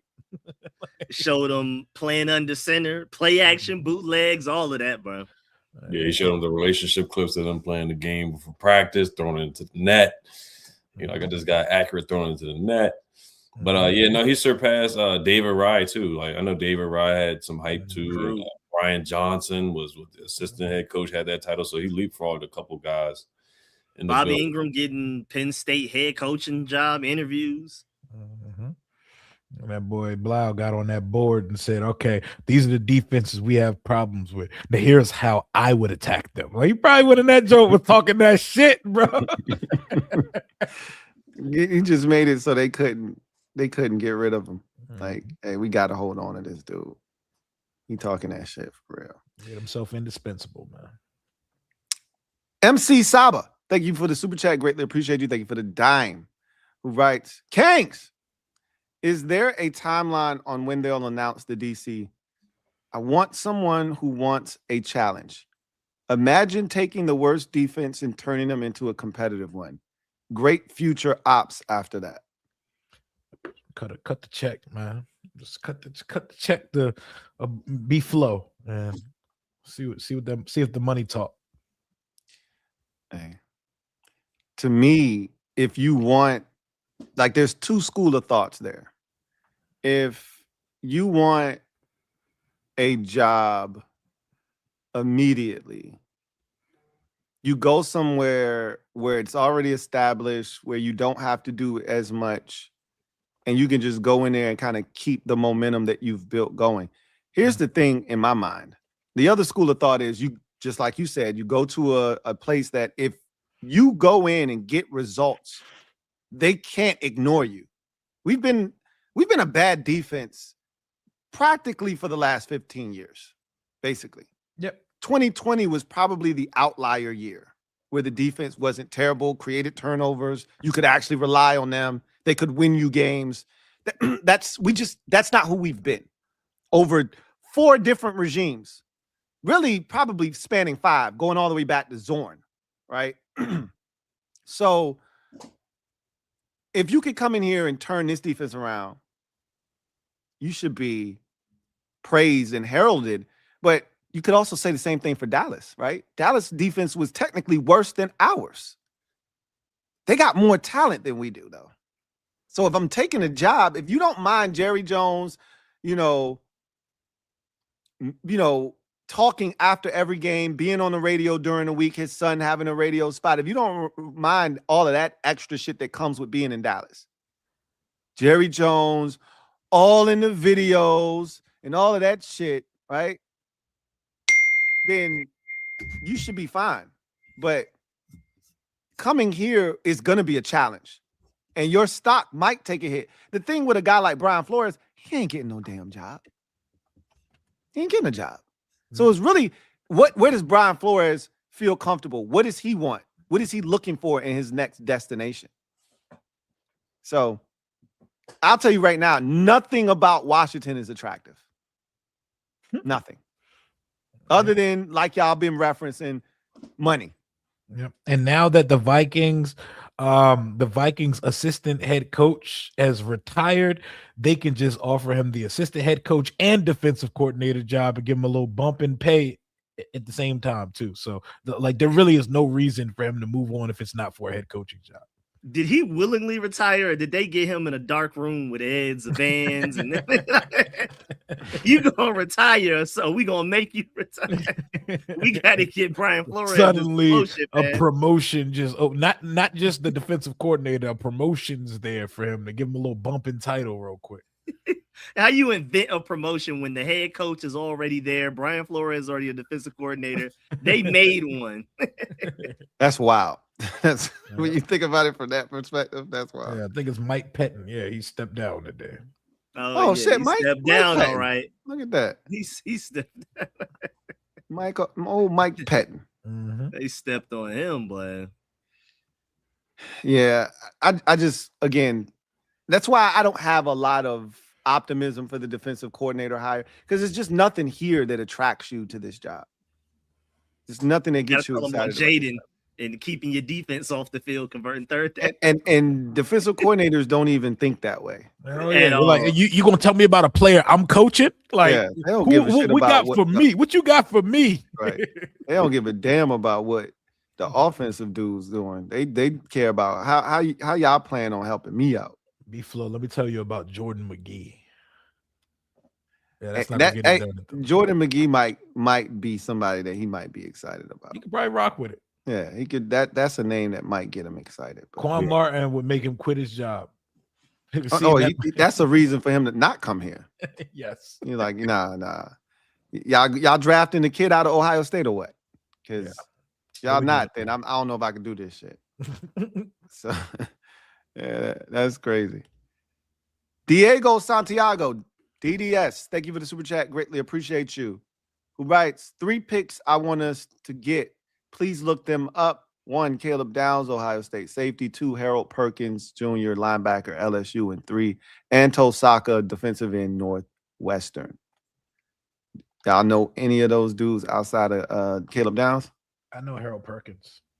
I'll say, I don't know the third guy. Okay. That's one of those, as you start to get into your bag, somewhere late March, early April, you'll probably be way more proficient in some of these names, because Northwestern. Northwestern. Perkins was hurt in 2020. Perkins had an ACL tear in 2024, and I'm ready to hit pause on all of that, because I'm about to say, I'm good on them. After what I just went through this year, like it's gonna take a lot for me to. Yeah, I'm good. As soon as you start the sentence with ACL, I'm out. That's gonna be a no for me, dog. I think it was his ACL. It was a knee injury. Yeah. Any of that shit, meniscus, ACL, Achilles, any of that shit, that's a no for me, dog. Yep. I'm cool. The Magician. Did y'all see that Von Miller is talking about he wanted to be Nick Benito's backup? Somebody must have stepped. He's campaigning. Commanders. Yeah, somebody from the Commanders must have put their hand on his shoulder and be like, "Yeah, you're not gonna be back next year, dog." We appreciate you. We appreciate you, man. I really don't that know. whole podcast about coming back to the Commanders and wanting to run it back with Jada Daniels, and then suddenly he talking about being Nick Benito's backup. Boy, he is campaigning. He is selling himself. I don't really know why the hell he thought that we wanted his ass back in the first place. That shit was selling me like, bro, you're washed. What are you doing? Yeah, but he It could was say, not, I it was led, the non-sacks. They just I posted led it. y'all in sex. I led y'all in sex, man. It's the whole That- non-sacks thing. Yeah. 'Cause that they ain't just hard to do. Twitter about it too. They made a whole post for him. Hey man, hey, numbers and highlight reels can sway people's opinion. It's crazy. My son had literally said to me earlier, he was like, you know, Papa, you know what I realized? Highlight tapes be lying. I said, I know, son, and so do stats. Like, if you're not watching it, you're not getting the full picture. You can get got very easily. It's good that your son is learning, man. I love He's that. learning. I love that shit, man. The Dante Fowler 10 sack season will go down in history. Ooh. Washington let elite pass rusher walk for nothing. We're gonna go to the next comment. We're gonna go to the next comment off of that. The Magician 804. Thank you for the super chat. Greatly appreciate you. Double up. Writes. That man Doug Williams talked like he fresh off a bowl of corned beef hash. Hail to Spit out the can. Hail to the Commandos. The Commandos. We the Commandos. I'm my boy. Hey, I hope DJ end up getting a gig here, man. That would warm my heart, man. He John, like 80 years ago. him and Gabe. Shout out to Gabe, man. Shout out to DJ, man. John Week, thank you for the super chat. Greatly appreciate you. HML for the Lattimore mugshot. Hit my line. Okay, I was about because I was over here. My brain was doing laps trying to figure out what that last letter was about. Mugshot shirts to wear for the opening home game next year. Come on, man. Come on, bruh. Come on, John Week. Did y'all see when TMZ they put up a picture of it was like the wrong person who looked similar to Marshawn? Yeah, like Carl Davis. Oh yeah. They're like Marshawn Lattimore arrested. And they left it up there too. They didn't even man. fix it. All black people look the same. I say close enough. he black with a Scullion hair. He Marshawn Lattimore. Hey, Marshawn Lattimore, man. Light skin. Hey, all of them look the It's same. just like on Twitter, they be like close enough, and then they start going in on somebody, knowing it's the wrong person. Hey, that's crazy, man. Shout out to Marshawn Lattimore, though. They didn't even fix that shit either. It's wild. John Week, thank you for the super chat. Greatly appreciate you. Double up. Who writes the only time Lat strapped up. He's not done yet. He's not done yet with Lattimore. Hey, he caught a pick on a back shoulder, man. Hey, man, that pick was clean as F, bro. Straight up. Last pick of his career, man. Crazy. Damn. Chill out, man. John Wick came. Hey, he got a full clip. I like he got it. a full clip, bro.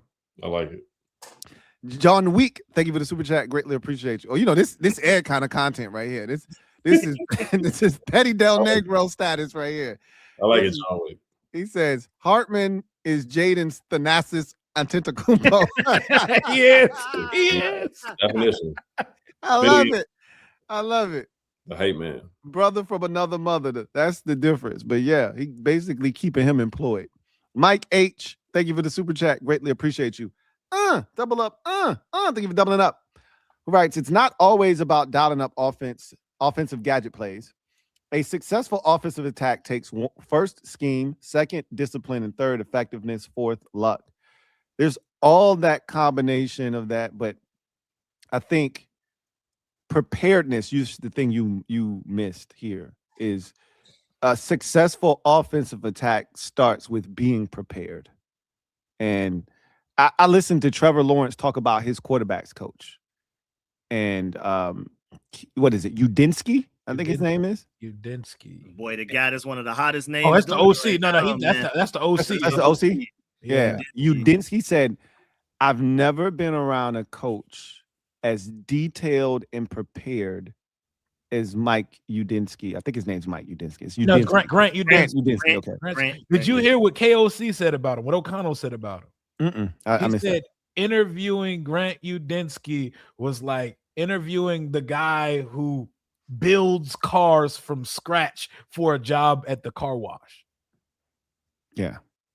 That's crazy. Yeah, he said He this. was so over prepared, but that's what he was overqualified. But that's what Trevor Lawrence basically said. Like, he's over prepared every week. He's like, I've never met anybody like him before. And that's when you know, like, it's different. And that's why he's never called plays. Liam Combs, the play. Yeah. He's going to get a head coach. He's already getting head coaching interviews, like with the Browns. Yeah. At 30. Yeah. That's one of them ones. That's one of them ones, bro. He'll be a Sean McVay here, where he'll be a head coach. He'll be in his 8th season. Man ain't 40 yet. Yep. You know what I'm saying? You'll look up and be like, damn, he been coaching for a minute. He ain't 40 yet. He's still the youngest coach in the NFL. Hey, when we start hearing them rumblings about Blough when they get to business this offseason, that shit gonna hit different. I ain't gonna lie. I ain't gonna lie. You ain't wrong. You're not I'm wrong. super excited. David Blough called the meeting and he got into it. Like, I can't wait to hear all that. I need all of that.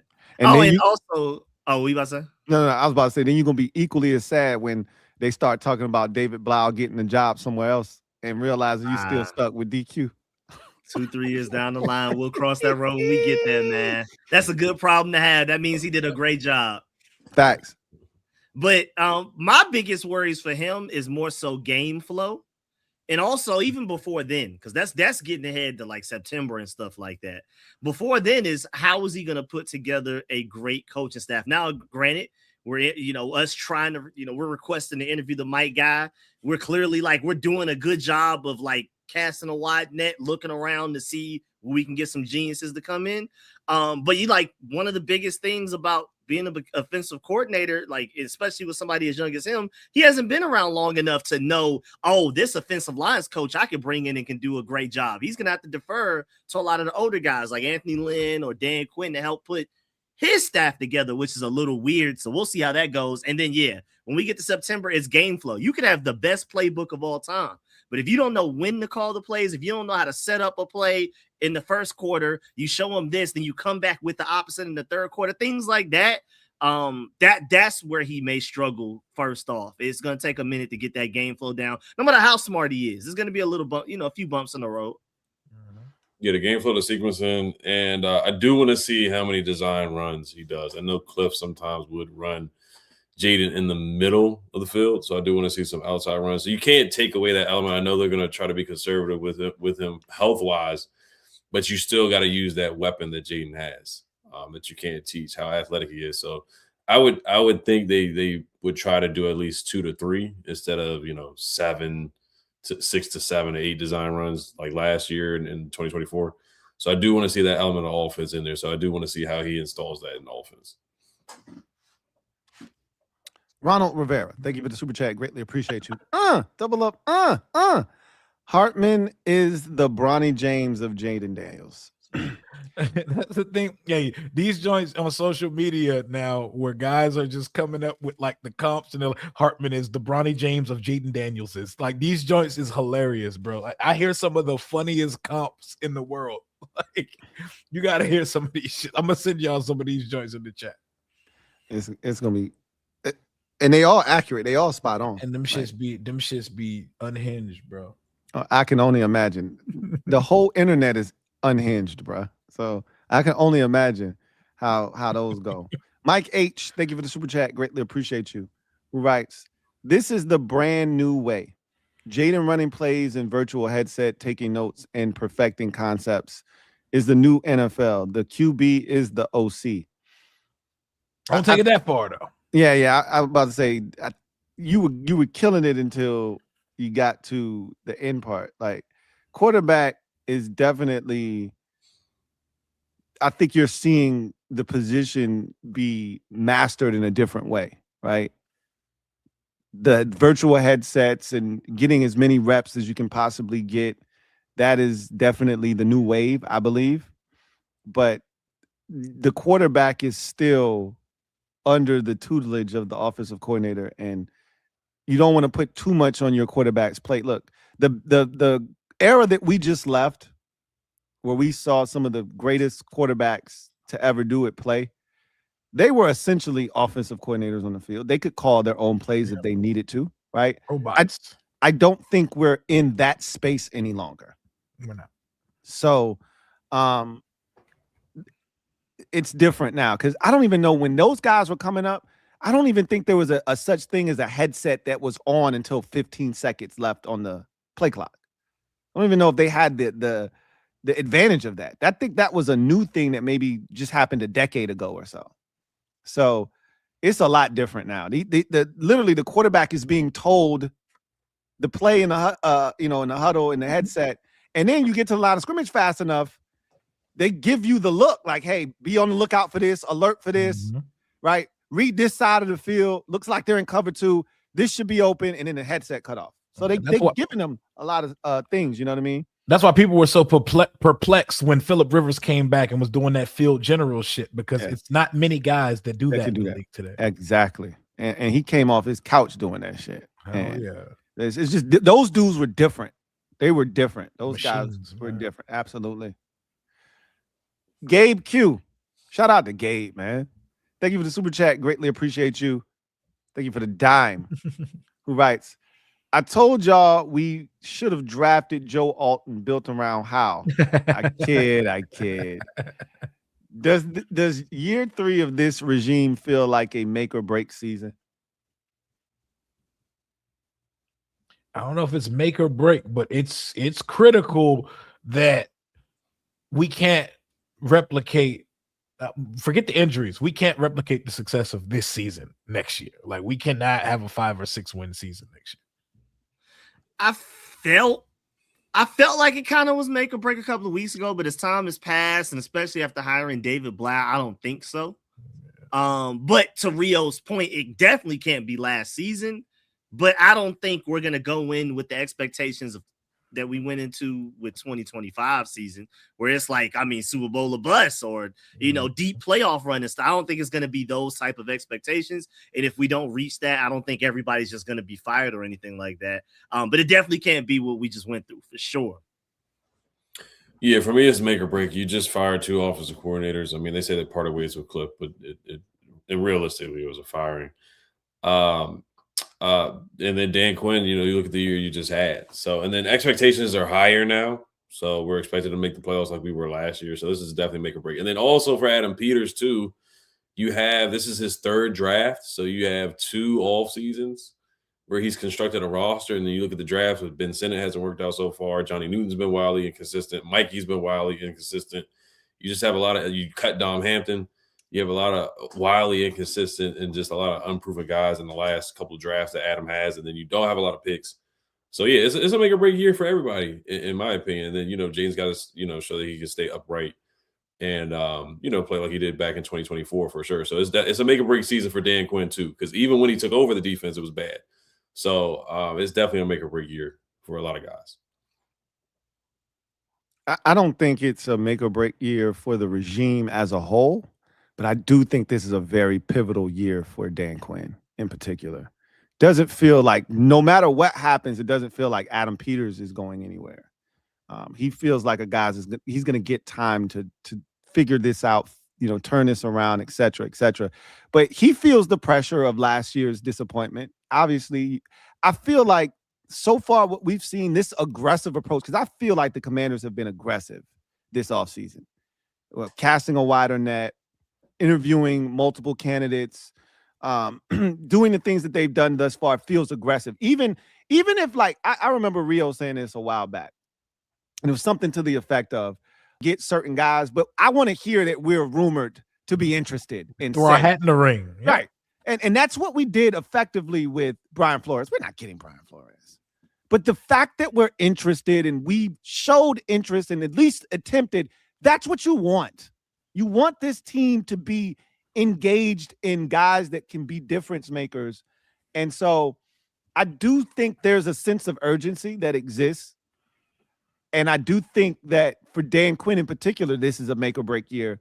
I don't necessarily feel that for Adam Peters, but he feels the pressure because Dan is his guy. He wants Dan to succeed.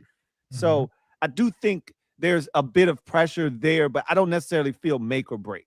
Yeah, I think their leash is longer than fans, than all of us realize. Right. I agree with that. Together. Yeah, together.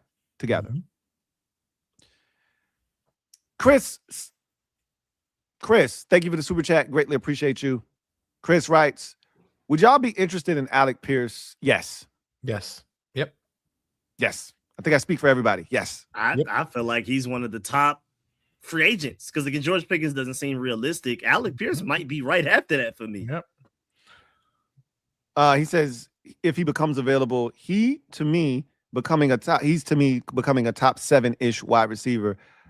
Yak monster and has great hands. He has an elite trait that teams desperately want to add to their football team, and that's the ability to get vertical and deep. Like nobody 21 yards a catch on 47 catches that's spectacular. Over 1,000 yards. The last guy to do that was Deshaun Jackson. To have less than 50 catches and over 1,000 yards receiving.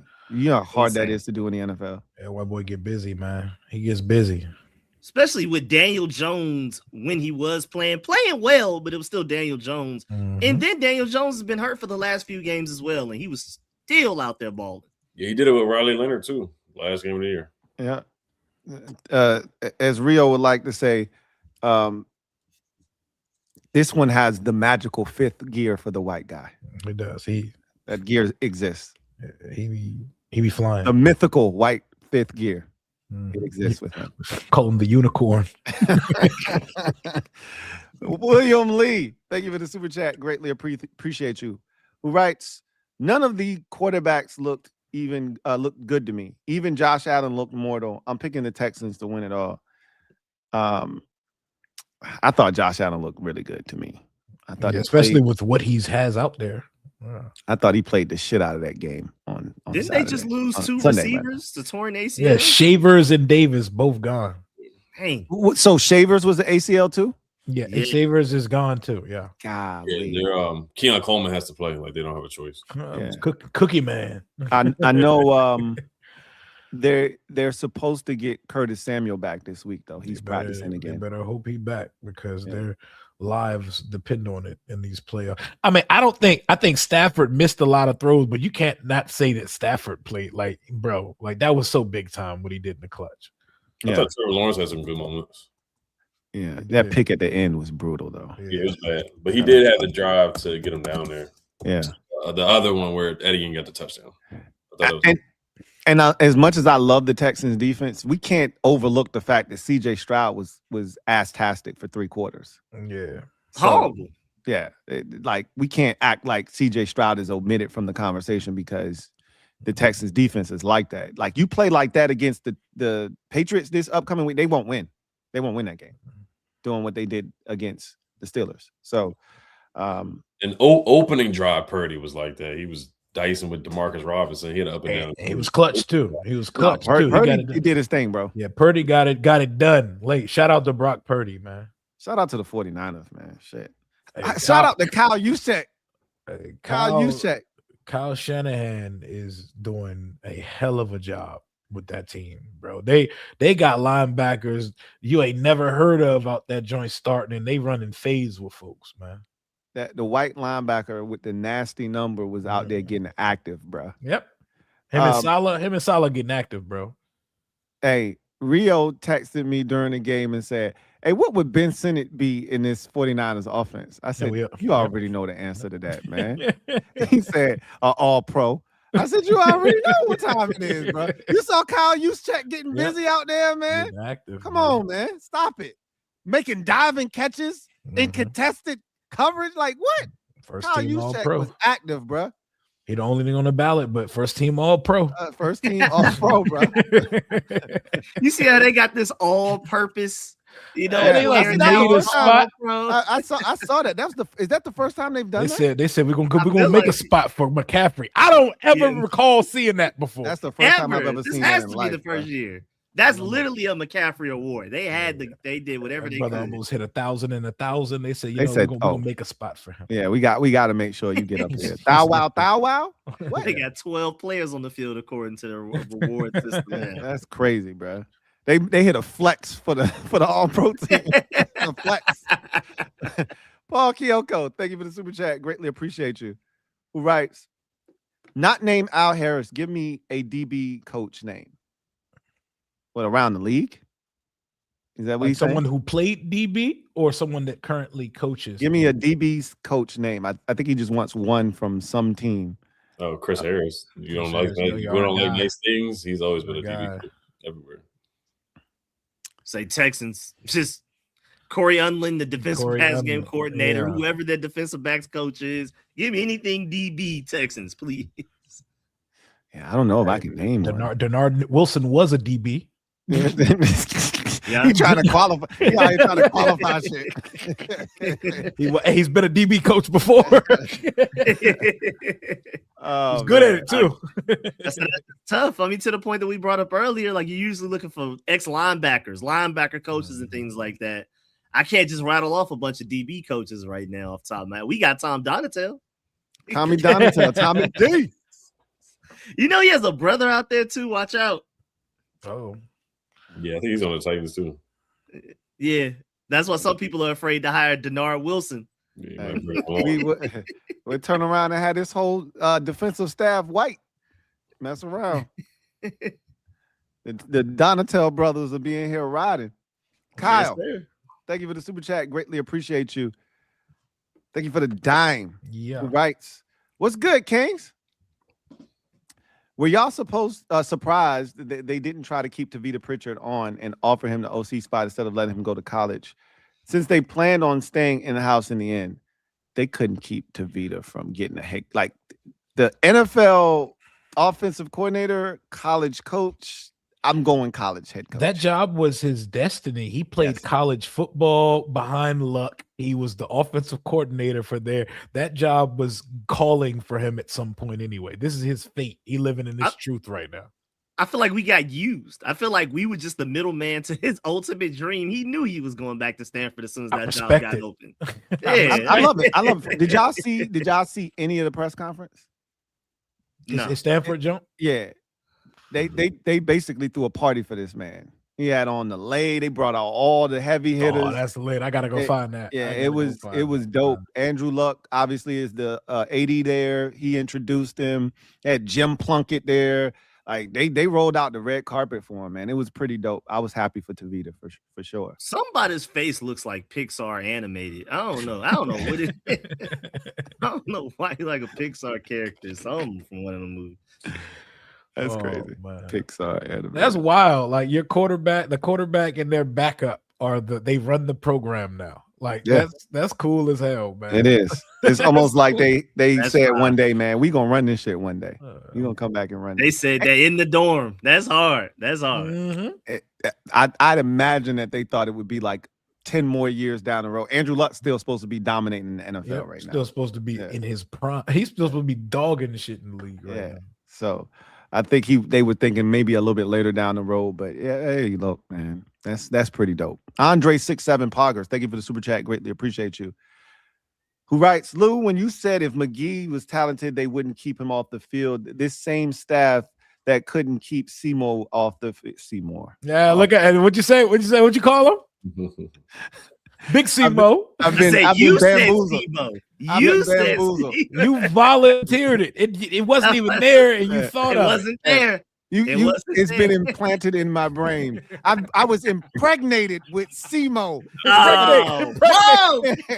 I was impregnated with Seymour. Yo, that Drewski skit was classic, bro. Hey, I ain't gonna lie, that's your worst sentence, Lou, dog. That's your worst. Yeah, that's one of the worst. Hey, ever, do you know how close Seymour is to something else? That's crazy. I'm not even gonna repeat it. That's your worst on sentence. the field. I don't know. You is wild, Lou.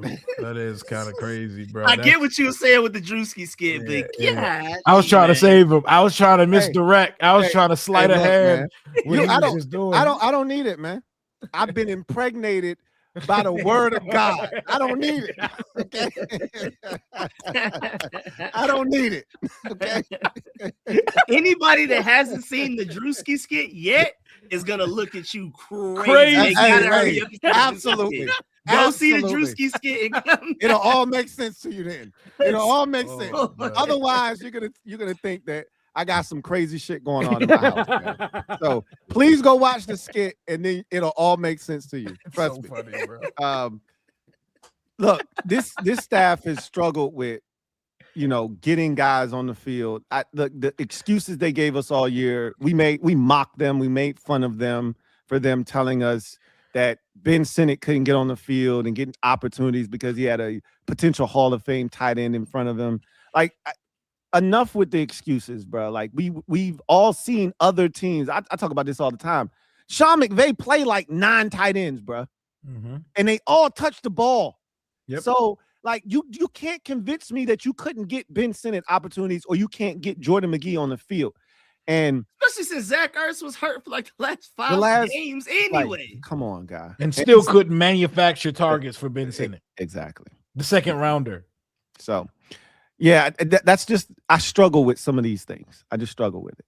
So let's hope that the new coordinator has a much bigger role and plan for the former second round pick. I think most of us would be more than happy if they went out and got somebody else to come in and be TE1. But it wouldn't shock me if we gotta stop Adam Peters said, we gotta "Hey, stop nah, we got TE1 at home. We got second round pick right here. Hey, second round pick right here. What? We ain't going out spending no money. We got TE1 at home." Especially with all of the, I mean, we need safeties, probably multiple. We need edge rusher. You can argue we need corner, we need receiver. Like, they're probably gonna look at tight end like, man, that's a tweener position. We can figure that out. Like, we can scheme that. Yeah, we can go get that down the road, bro. Video channel. Thank you for the super chat. Greatly appreciate you. Video channel writes, Kings. Thoughts on O-line Bobby Johnson's O-line against stunts and IDing blitzers? Felt like they struggled a lot in that area. Could be the reason for the firing. Yo, our blitz pickup makes me want to pull my hair out every week. The time that Jaden got hurt against the Cowboys was out for a few games. That was a struggle, stunt, delayed blitz, whatever that was. Guy comes through unblocked. That wasn't Jaden running, doing extra stuff. People saying he's injury prone. That was anybody would have been hurt on that play. Any quarterback ever would have been hurt on that play. That was also Sam Cosmi's first game too, and I remember Cosmi after the game saying that was on me. I basically just blew that protection. And so it's hard to say. We'll probably never get a concrete answer as to why he was dismissed. I feel like if anything, it's more so the gap running scheme. They want to switch more to a zone running scheme. I think it's something along those lines, if I had to guess. I don't feel like he was terrible enough to be a scapegoat for something. So I agree. Josh Connolly is one of the only players we've seen drafted here in the past 2 years that got better over time, over like the course of a season, from the beginning of the season to the end of the season, got better. I feel like Bobby Johnson did an excellent job at the very least with him. Yeah, and you saw Chris Paul develop a little bit too.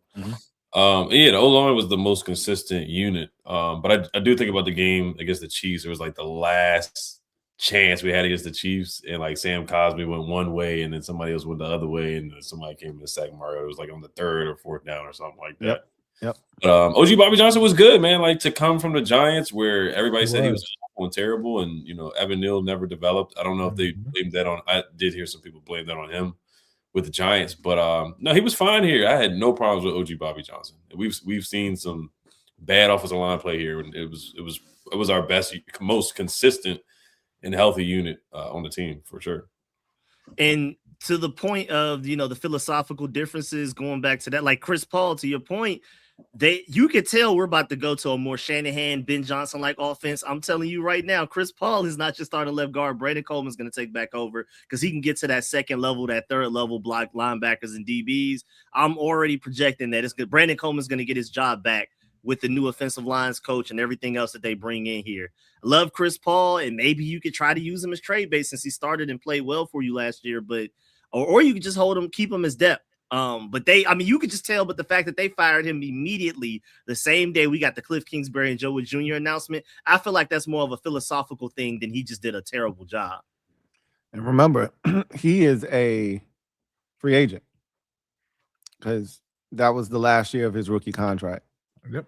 So Chris Paul, you would have to bring him back if you want him on the roster. Yeah. Oh man. It shouldn't cost much. It won't cost much at all. Yeah, it won't. And what's crazy is Brandon Coleman, if we're running the scheme that we all think we about to be running, Brandon Coleman may once again be the better fit for left guard. So exactly. Yep. They need somebody that can move. That's what it's crazy. I feel like we've talked about this before. It feels like AP already knew Cliff Kingsbury was going to be here for a max of 2 years. We're going to bring him in here to help develop Jaden Daniels. He has an elite track record of developing quarterbacks, but they've been drafting for a Shanahan style of offense. Josh Connolly is a way better fit for a Shanahan offense than a Cliff Kingsbury offense. You could just tell he was already planting the seeds to make a transition in philosophy for this offense. I mean, Bill is a zone runner.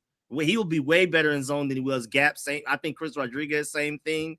Even the tight ends that we have fit very well in the Shanahan offense. I mean, we're talking about Ben Sinnott being Kyle Juszczyk, literally.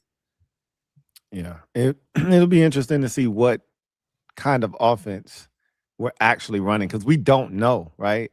We don't know what kind of offense we're going to be running this season.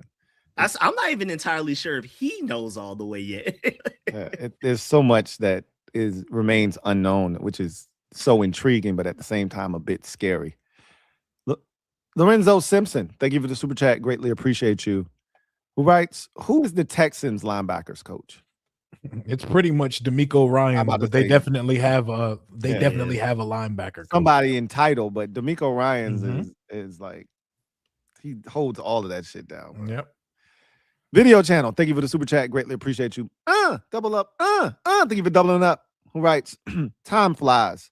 5 up for a new contract after 26. What's the projection? Ask me after 2026, or ask me like because we got a lot of football left to be played and things we need to and boxes we need to check off before we go there. Yeah, I think there's no conversation right now. The dollars are up though. It's up. It's up there. Way up there. He's gonna set a record, whatever the record is. Yeah, out of there. He will definitely reset the market when his time comes up.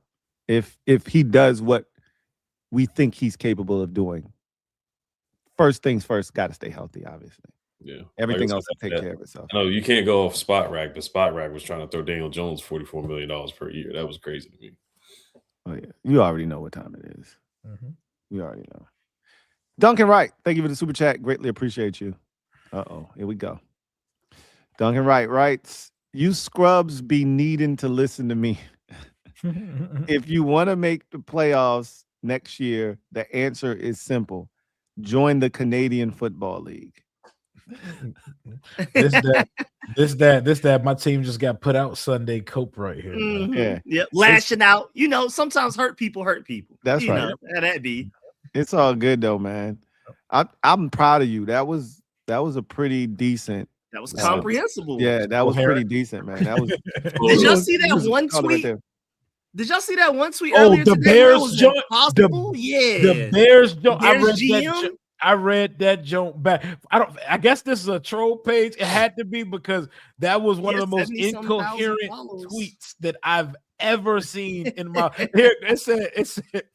GM Ryan Poles allegedly that his 2025-26 NFL season went for what he is and said to do. He is the first NFL GM, the head coach, win with a game in the Bears of the first playoffs in Chicago. What?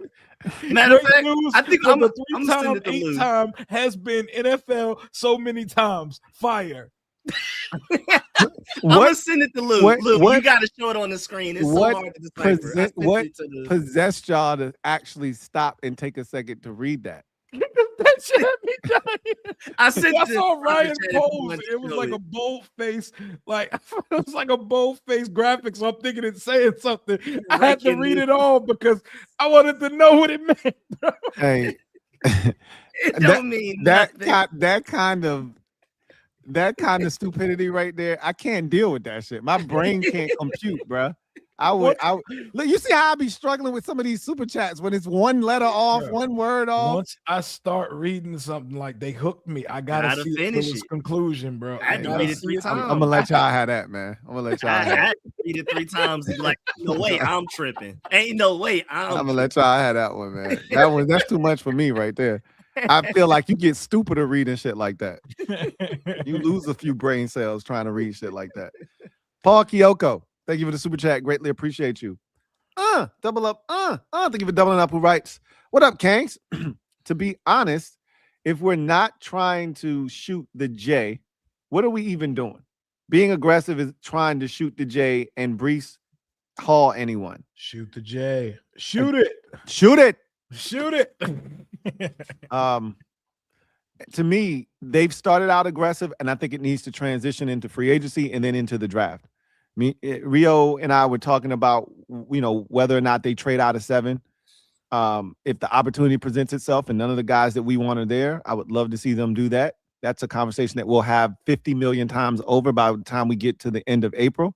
But I just want to see them continue with the aggressive approach that they've started here with the coaching searches. Bleed that into free agency. Be aggressive. Go after guys that are going to move the needle, get us younger, get us more athletic. And I think there are a number of guys. I didn't even realize Travis Etienne was going to be a part of this running back group of free agents. Like, there are so many free agents. I've been screaming for free agents. Bring me this guy. Bring me that guy. There's so many guys that are going to be, young, talented running backs that you can add via free agency this offseason. There are going to be so many, I think, interesting tight ends that are going to be available via free agency. I think there are going to be some interesting names at the cornerback position. I think there's some interesting safeties that will be available. You can upgrade this roster via free agency this offseason. You just got to find the right guys and make the money make sense. But I really want to see them remain aggressive. And we got money. And we got money. There's no excuse. Mm-hmm. Mike H., thank you for the super chat. Greatly appreciate you. Who writes, when they announced Blough was going to be the OC, DQ said, who is he? Is he in the building? I think his office is across the street at the Marriott. They definitely knew who Blough was and what he was capable of, which is why they didn't let him leave last year. Because he could have gotten an interview and bounced last year. So I think it's a big stretch to say that DQ and them didn't have a plan for Blough. I think they had a plan for him all along. Mr. Rogers, thank you for the super chat. Greatly appreciate you. Uncle Jay writes, Lou, I know you effing lying. He was wilding, right? He ain't even off the drink and he wilding, talking about something. He was impregnated. And then said who did it, too. And then doubled down on it. By the word of God.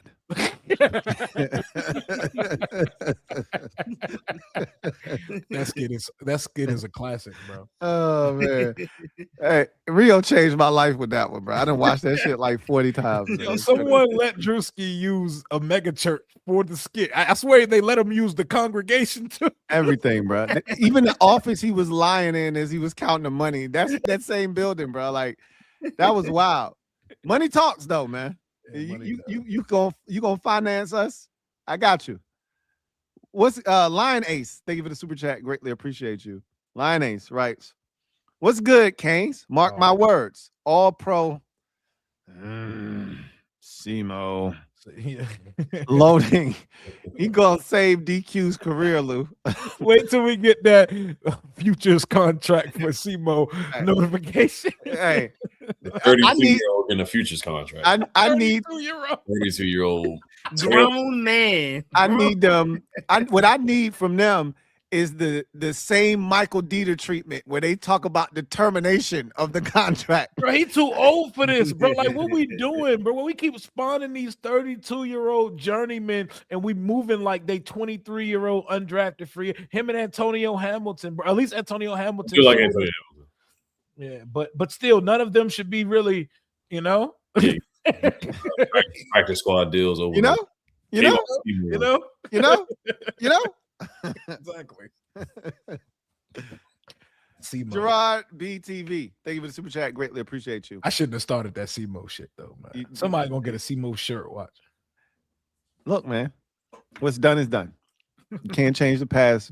We can only alter the future now. So, Simo, it is. He gonna be back in 26. He knows Blough. No, he knows not. what Blough We're wants not to doing do. that. We're not doing that. Gerard BTV. What's up, y'all? Boys. What's good, What up, man? Gerard? Off-season content grind crazy. Indeed. 1K loading on the channel, Brodies. Hey. Let's go, my guy. Keep going. Keep pushing it out. Love And it. don't- Love it. Don't stop when you get there either. Nah, that's when the real work begins right there. Keep up the great work. Also, 5 OCs in 5 years is wild. That's what the Eagles on right Talking now. about the That's Eagles, crazy. yeah. Yep. Mhm. Hurts right there. And going back to college with about 11, right? Yeah, yeah. He ain't had the same dude 2 years in a row. It feels like since he was You in know, like high offensive school. or some shit. coordinator Grim Reaper. Yeah, we know why. Shady McCoy told us why. Man, it was some truth, but it was some hate in that. Hey, man. Shady ain't shit. I'm gonna He's just so put that out lame. there. Yeah, He's not Not a shit. damn thing, man. He's one of the worst player turned media personality folks out there. And that show he was involved with on Fox Sports, that's got to be the worst sports show that's ever existed. Well, that's why he Yeah. had to go get a show on YouTube because they canceled that shit. He's Yeah, ass. the other guy that was messing with George Taylor. Yep. Bigacho. Yeah, Acho. Yep. Yeah, Manuel Acho. Yeah, and he's terrible too. Slim's the villain. Thank you for the super chat. Greatly appreciate you. Slim's the villain writes, I'm gonna be pissed if May or Caleb go to the bowl, man. Don't be. Don't be. Let's not be like their fans, bro. Like we can't match that Bears fan energy with the same vitriol. You know, let's be better than them. Well, I can tell you right now, Caleb ain't going to the bowl. The Bears are. They're not going. Yeah, the Bears aren't good enough. But Yeah, no. Drake May could easily go to the bowl. That could Easily. Yeah. The Like the Texans defense is good. I'm not impressed with their offense. And Nico Collins is out, bro.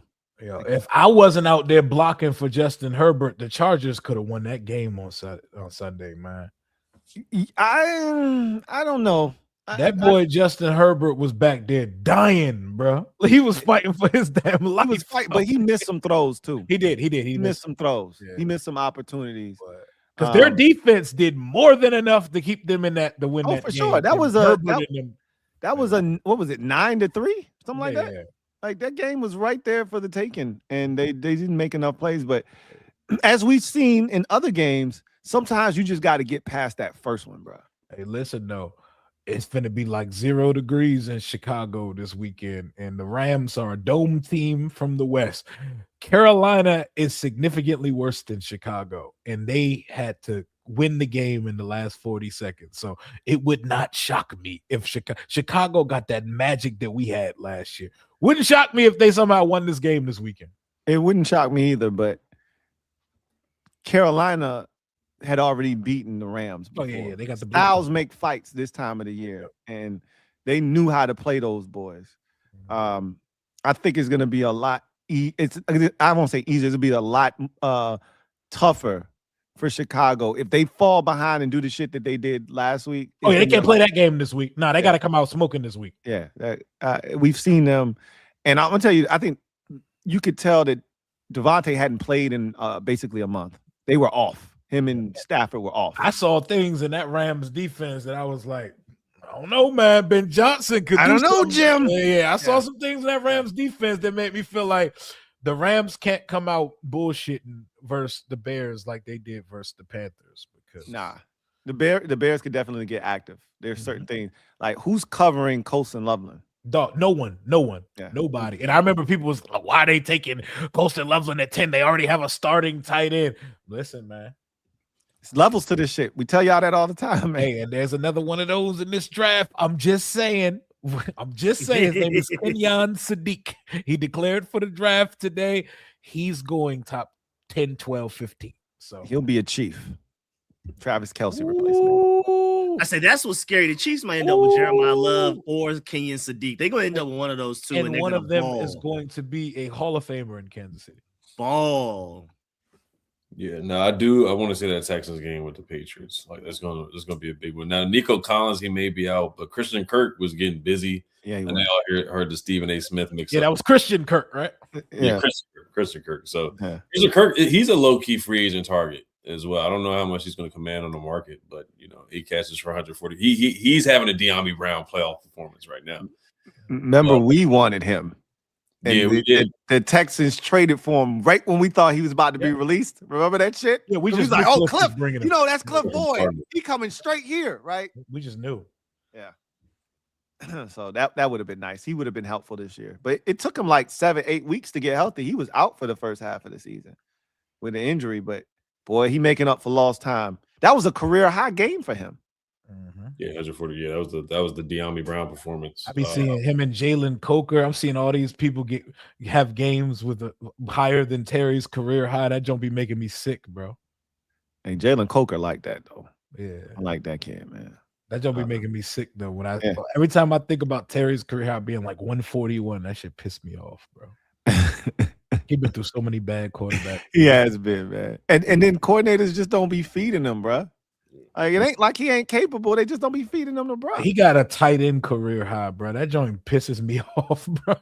You still think about the Kendrick Bourne performance where Kendrick Bourne went for 160? I sure do. I think that was the first thing out of Rio mouth when Kendrick Bourne went ham was like, that's more than our GOAT. I think about this stat often, man, as you can see. Hey, the Kendrick Bourne game. But now the Bears hate will always be real for me. I don't care what anybody. Adam Rank, even back in the Adam Rank days. I hate Adam Rank. Yeah, so him too. But no, they are having that magical season where it would. I feel like the last comment who doesn't want to see them. There is a world where it could be Bears Patriots, but I do think that Texas defense is nasty. I mean, they got Tomlin up out of there finally. If anybody that's disappointed by the Bears comeback, you got Ed to blame for that shit. Ed jinxed the shit out of the Bears or the Packers that night. Ed was already counting the victory. He was lining up. He was ready. Ed had the clip fully loaded. He was about to unload on Bears fans. And he might have even went to sleep on the game. Like, I got this one in the bag. Go ahead, get my neck pillow. Call it a night. I went to sleep 21:30. I woke up. It was like, what, 26-24? I couldn't believe it. I was shocked. I told you, Ed went to sleep. I knew Ed fired off about 6 shots in our group chat. Yep. And I was like, oh, he going to sleep. I said something about watching a team that just does not stop fighting, man. It's different. It's different. I could try to hate on that shit all I want to, bro. Like that shit is exciting to watch, man. So did Ben Johnson do something with the handshake? I didn't really see the handshake. Oh, he does not like Matt LaFleur, and he went and gave him a quick little handshake and kept it pushing, and then he proceeded to say F the Packers twice in there. In 2 seconds. Did you see the AI where he did a cross kick in a I seen that. Hey, I said that in the chat. That was funny. He really doesn't like LaFleur. They don't even hide it. It's AI is the worst shit in this world. It's the devil, bro. Somebody did an AI with AJ Brown and Nick Sirianni actually duking it out because it got close. Who won? Who won that fight? Of course, AJ. Beat the shit out of Sirianni. Slim's the villain. Thank you for the super chat. Greatly appreciate you. Double up. Thank you for doubling up. Who writes Santana Moss for OC and London Fletcher for DC. Lord have mercy. You got to throw B. Mitch in there too. You got to throw all Doc Walker is the line coach. Anders broadcast team. Throw them all in there. Look, base for Zion with having erection for a whole year, like he on Viagra or some shit. Y'all did that, man. That's smash mouth football right there. At its finest. Mike H, thank you for the super chat. Greatly appreciate you. Mike H writes, Washington was the assisted living team last year. Yes, we were. We were definitely as old as it gets. And we were the oldest team by a mile. Like, it wasn't even close. So, yeah, we got a lot of shit to clean up from that respect. But I think they've already shown that, again, I love that they acknowledged, hey, we got to get younger.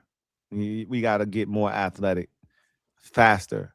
So they didn't run from it. So now I want to see action. I'm about that action, boss. So don't talk about it, be about it. But that was the last super chat. Anything y'all want to add before we get out of here? Yeah, I want to make some picks for this weekend. Who y'all got in these games, man? Yeah. I got Buffalo and San Francisco. So both 6 seeds on Saturday. Ooh, you got both 1 seeds going. Yeah, Oh. I don't have any confidence in either of the 1 seeds. One of them's gonna win. If one of them does win, it'll be Seattle. Yeah. I want San Francisco to go because I want Kyle to get him one, man. I want Kyle to get him one. He been knocking on that door for so long, but I'm gonna go Broncos over the Bills. I think Josh Allen's gonna have to go play the game of his life with no receivers. They got to depend on guys like Keon Coleman. I think the Broncos win. They play to their competition. They're weird. They're gonna actually turn up for this. They're the one that we expect to lose. So I'm gonna go with the Broncos in that one. I'm going to say Houston beats the Patriots. I'm going Broncos, Texans in the AFC, and Rams, Seattle in the NFC. For me, outside of the Seahawks 49ers games, I have particular teams that I'm rooting for or at least against. So like I have Broncos over Bills, I have Texans over Patriots, and I have Rams over Bears. Sadly, though, even though to Rio's point, I'm rooting for the 49ers, I think the Seahawks are going to win, bro. Now, Kyle Shanahan is a great coach, and for him to even get them this far is ridiculous. They don't have Fred Warner, Nick Bosa, no George Kittle now, no Mikael Williams, no Ricky Pearsall, of course, no Brandon Ayuk. I mean, they're out there with just, anybody at linebacker right now, dog. And so for them to get this far is already amazing, but I think it stops here. I think the Seahawks are just too good. You saw the shootout they had with the Rams. That was one of the best games all season.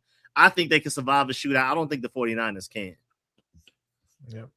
I want to see Seattle's fun to watch too. Yeah, they are. Yep. Everybody keeps like shitting on the 2-1 seeds. Like there's no way to run the one because Darnold and Bo Nix.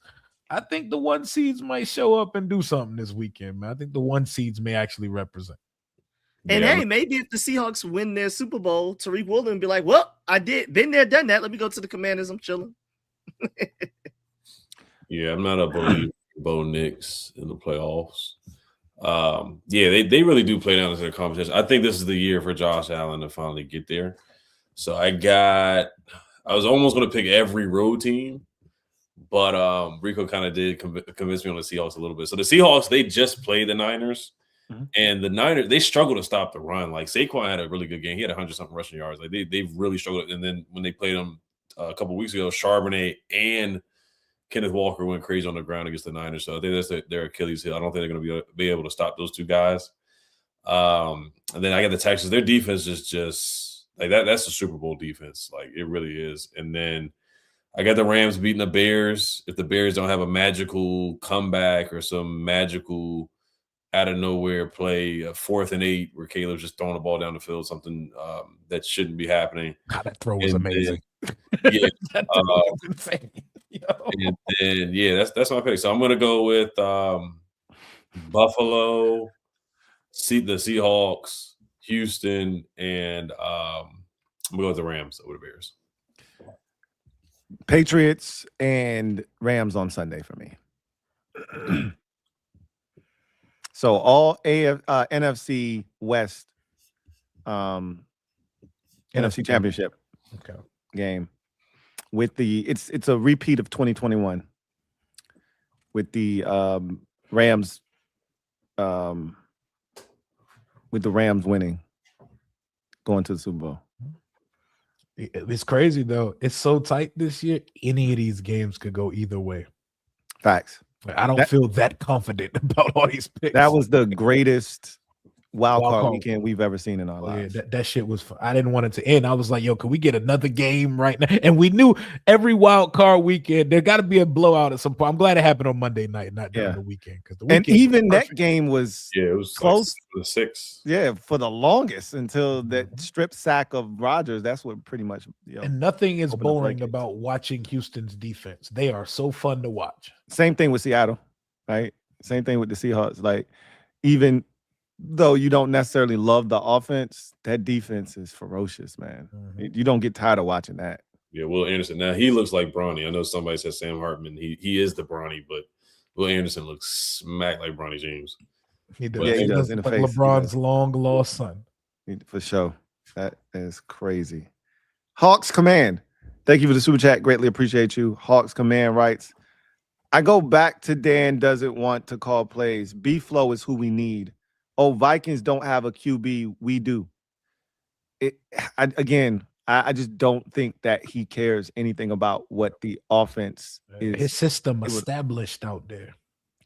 And they win. Like, he's got all of the dudes he needs to make his defense work already out there. I just think. Do you notice that he didn't have a single Pro Bowler, though? There was nobody on the Vikings team, let alone especially the defense, that made the Pro Bowl, and they were third best defense in the NFL this past year. He's the system. He's the system, and that's why you give him a blank check if he actually takes the time to meet with you. Yeah, I just get him in the building, man. Just get him in the building, and then see what happens from there. Hopefully, he just decides he wants to meet with us. That's the biggest thing. I want Van Ginkel on this roster so bad. He's just a guy that I want on this. Yo, he just makes plays, bro. Forces a turnover like every year he does. Can't throw a wide receiver screen in his side. Oh yeah, yo, he's the greatest defender of the wide receiver screen in the history of the league, bro. You've never seen anything like it. He not only Kendall picking Fuller it. was pretty good at it for us, but this guy, I've watched that man. Level. I've watched him crib like 3 or 4 of them joints, and 2 of them came versus us on different teams. The Daniel Jones one, and then the pick on Jaden. If Grenard is a free agent, he could come. He could come with him too. You know, because he's a dog. Yeah, I wanted him when he was leaving Houston, and then they swapped teams. He went to Minnesota, and Danielle Hunter went to Houston. And they both worked out. Shit. And they both hooped. They both went and hooped. Like, yeah. Oh yeah, Brock Purdy. He commented Brian Flores too. He was like, "Your scheme is crazy." That was last year. Yeah, I remember that. And it is. It's big time, man. DC Finest. Thank you for the super chat. Greatly appreciate it. Thank you for the Dubsky, man. Yeah. Really appreciate you. Who writes, yo, Southeast DC, stand the F up. B-Day in 40 minutes. Hey. Happy early birthday, my guy. Yes, sir. Yes, sir. Yes, sir. Happy born day, bro. Happy birthday, man. Skins need more true talent. Yeah, better coaches, but real dudes on the field. Hey, Mad Limited gave every game smoke. It's 26. Schedule ugly, but Skins with the smoke this year. Miami MD. What's MD? Y'all tell me what that MD is at the end. The only MD I know is Maryland. Maryland. Yeah. Maryland, yeah. Miami, Maryland's interesting. Oh, Miami. Yeah, I don't know. Hey, I'm gonna let y'all have that. Hey, Miami in the national championship next week. Maybe a Miami fan, buddy from Maryland. I don't know. Could be. Makes sense. Shout out to DC Finest though, man. Happy birthday as well, man. Happy born day, man. Big shout out to you, man. Holding it down. May you see many, many more, my guy. Oh, he commented again. He commented. So, with that said, you see it? You see it, Luke? We got more. We got more. Oh, you got another? Yeah, Hurricane. Yeah, he a Miami fan. Hurricane. Yeah, Hurricane season. He said, "Thank you for the super chat, DC Finance. Greatly appreciate you. Double up. Thank you for doubling up." Yeah. He says, "Hurricane season. Hey man, y'all 1 win away. When the last time y'all won the chip? It was that what 2005, 6? Back when the U was crazy and the whole team was NFL prospect. Yeah, it's been a while since y'all did this, man. I think that. that's why they all turned up like this. They running into a juggernaut though. They are. If they win this, this will be their best chip ever, bro. Because man, Indiana, man. Indiana is ass men over Yeah, there. that's a different setup they got going on. I do want to see Michael Irvin at turn up. Actually, I do want to see him go on. Michael Irvin after a championship win, boy. Yeah. Hide Hey, the powder. stop it. Hide the powder, man. Hide the wife Hide and kids. everybody in Miami. Ziploc bag. Gonna hate to see him coming, man. Duncan Wright, thank you for the super chat. Greatly appreciate you. Double up. What a great Kings, finally. Your season is done. Now go on vacation because no one cares anymore. Hey, Duncan, just to let you know, also your team season is done. So welcome. Yeah. I don't think he Big Mike realized Willis. that. But again, we have plenty of adult beverages here on vacation for you waiting. I know that's your favorite drink of choice. So you can have as many of those as you like now because your team is no longer playing meaningful football. And so you're on the couch with us, buddy, whether you like it or not. We made some space for you. Come have a seat. And we knew it was on the way, so that seat was nice and open for you. Indeed, We it already was. reserved it for The you. We already only knew that team in one. the division that made the playoffs. Yep.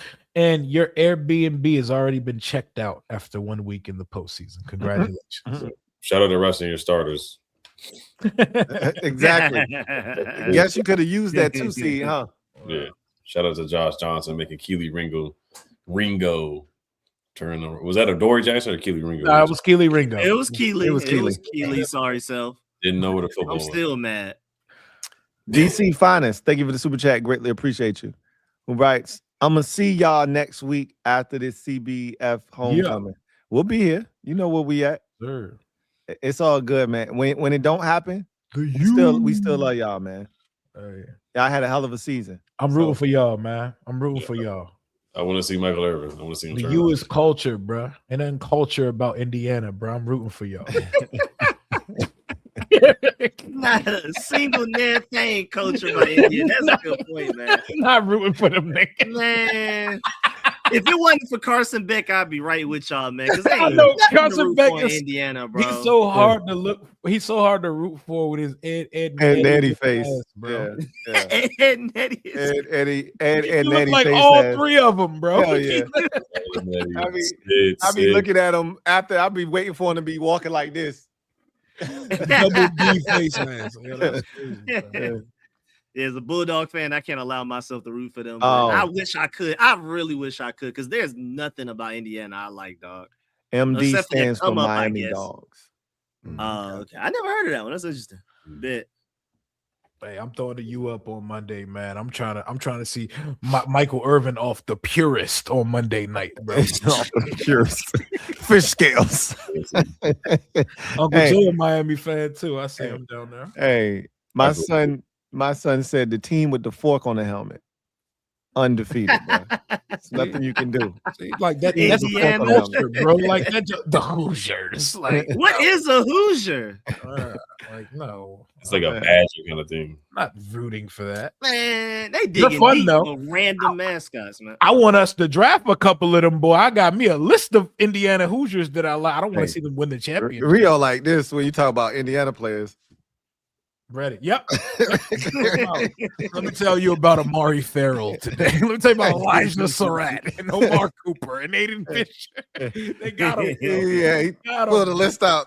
All right, today. All character guys, they fit to the age. They were add to the age as well. They're already They already 27, Yeah, they all of them. fresh out of college. We're gonna fit right in. Mr. Rogers, a.k.a. Uncle J. Double up. Think of it doubling up. Writes the U. Shout out to Uncle J. Hopefully y'all get it done, man. Everybody will be watching. We'll get DC some of the Finest, best thank you for the memes. super We'll chat. get some of Greatly the best appreciate you. memes we ever seen from Michael Irvin. They win that game, bro. Oh, it's gonna be crazy. It's gonna be crazy. I'm worried about that trash can, man, because he's gonna go. Beating the shit out. Yeah. They said that all same. He said they said that same all playoffs. Stay sleep. Not quite. Like Ohio State, maybe, but we knew Ohio State was also flawed. We knew you could beat Ole Miss. I mean, is yeah, the different. Ohio State thing, them taking down Ohio State does give me some faith, though, because that Ohio State team is ridiculously talented, too. It is, but their quarterback wasn't ready for the stage. He showed that in the Big I Ten don't think he ever championship. will be, to be honest. They better move on now. But They know it's good for this them. different. This Indiana team, Extra different, bro. this a different animal, bro. I'm just letting you know right now. Mendoza's doing things. I forgot the stat that's like never been done. I think he has. I forgot it was like a certain amount of games with more touchdowns and incompletions, and it's Yeah, like he's the done it a most few in times. college football history. Yeah, It's bad. And then the defense is crazy. I mean, they just have a bunch of grown men. They don't even have a bunch of 4 or 5 stars. They just got 50-year, 60-year seniors just sitting Don't around. got a near 5-star on that roster, bro. Just grown men and Just people that should have program. been in the NFL. Yeah. Yep, just program. No culture. And then the head program. coach is insane. The head it's program. That's a program. program. Yeah, that's that is a program. That's So a he's a psychopath. I don't know how someone's not trying to like beg him to take their NFL franchise. Yeah, he's definitely cut from a different cloth for sure. He's got a good thing there. He doesn't need to come to the league. No, he doesn't. No, I think he's built for college too. I don't think he's an NFL coach. I don't know if his demeanor would necessarily go off well with grown men. Well, I mean, Even though he's coaching grown men already. I'm about to say, but it's He's different because they're the leaving. They're leaving very a shortly. freshman or sophomore on that roster. I'm pretty sure I'm pretty sure a couple of players on that team are older than Brees Hall. Hey, bro. I think they might still have some COVID babies on that roster, bro. It's wild, straight up. Anyway, that was the last super chat. Y'all got anything y'all want to add before we bounce? Just don't hire someone internally defensively to run my defense. That's it. I'm good with everything you do, man. Y'all got it. Defensive coordinator hired by the end of business on Friday. Oh, let's all make a quick prediction. Who y'all think is going to get the job?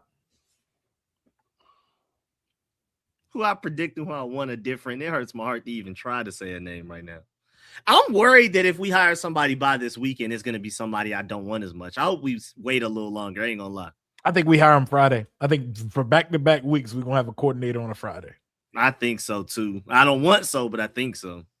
Who's it going to be? I think it's going to be Johnny Gannon. I think it's Gannon, too. I think it's between Gannon and Raheem. I think it's Patrick Graham. Yeah, I would prefer him. I don't know. I think no Denard Patrick Wilson Graham. is my favorite out of anybody they've talked to so far, me personally. Between him and Gannon. You know what? I'm switching mine to Denard Wilson. I think. Yeah, I was about to say, can we go Denard over? Can we go Denard over Patrick Graham? Please go Denard, please. I think it's Denard Wilson. Denard and Gannon, my favorite out of the two that we've interviewed. Yeah, I don't think Gannon is gonna settle on Washington. I think he's gonna if he's gonna choose a locale in the NFC East, it'll be Dallas. I think We're gonna wake up to that notification on Thursday a.m. that Brian Flores is returning to Minnesota as the defensive coordinator / assistant head coach, recently vacated by Mike Pettin. That sounds recently about right. Forced vacated by Mike Pettin. That sounds about right. Hey, brother, we're gonna need you to step down. I don't have a quarterback. I can't lose my defensive coordinator. We got a good thing going here. We're gonna need you to step down from that position, man. Damn, Mike ain't did nothing to nobody, and them boys got him. Damn shame what they did to Mike Patton. Who you got, Rio? I think it's Gannon. Gannon as well. I think it's Gannon. Ed. Yeah, Johnny Gannon. Gannon. Yep, you did say that. You did say Gannon. Yeah, I think I don't know if he wants to deal with Jerry Jones or Jared Jones. I think that's going to come down to that. So it's definitely between us two for him. He's got Wednesday, us Thursday, so it's between us two. If it is Gannon for the introductory pressers, bro, give Blough the podium and let's do a Zoom for Jonathan Gannon. We don't need to do that. We don't need to put him in front of a podium, bro. Just let him cook up from the crib. They gonna make him put on a suit and come. Do not let him speak. No. That first Jaden Daniels and Jonathan Gannon. That encounter is gonna be weird, but it's cool. It's cool. I see you got some moves on the field, man. Oh man! In that introductory team meeting, like when you got off that bus, anybody had that fire in you, and everybody's just staring at them like, what?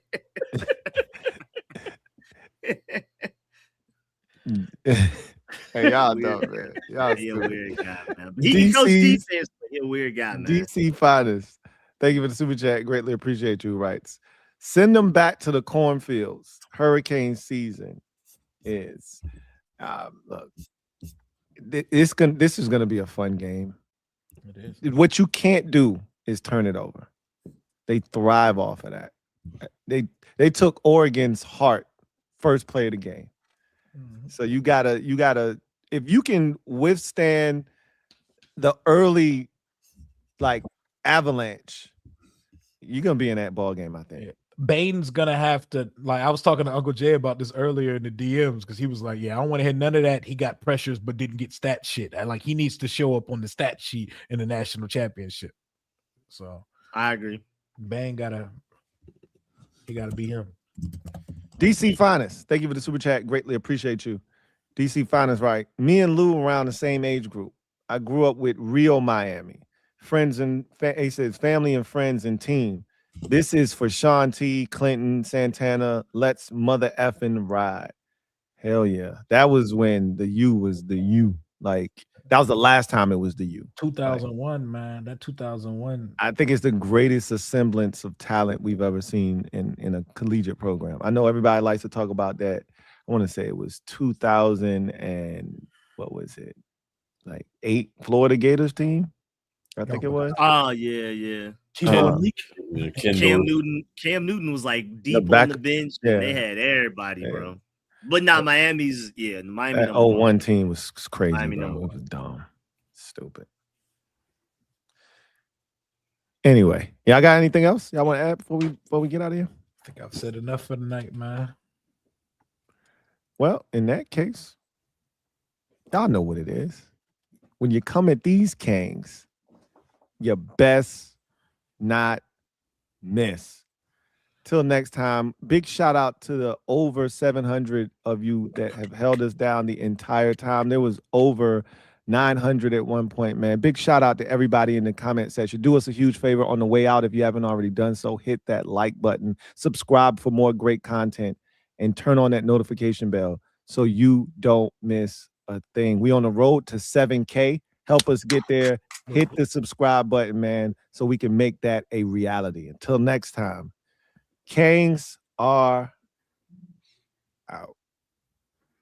Impregnate. I'm going to impregnate you with the word of God.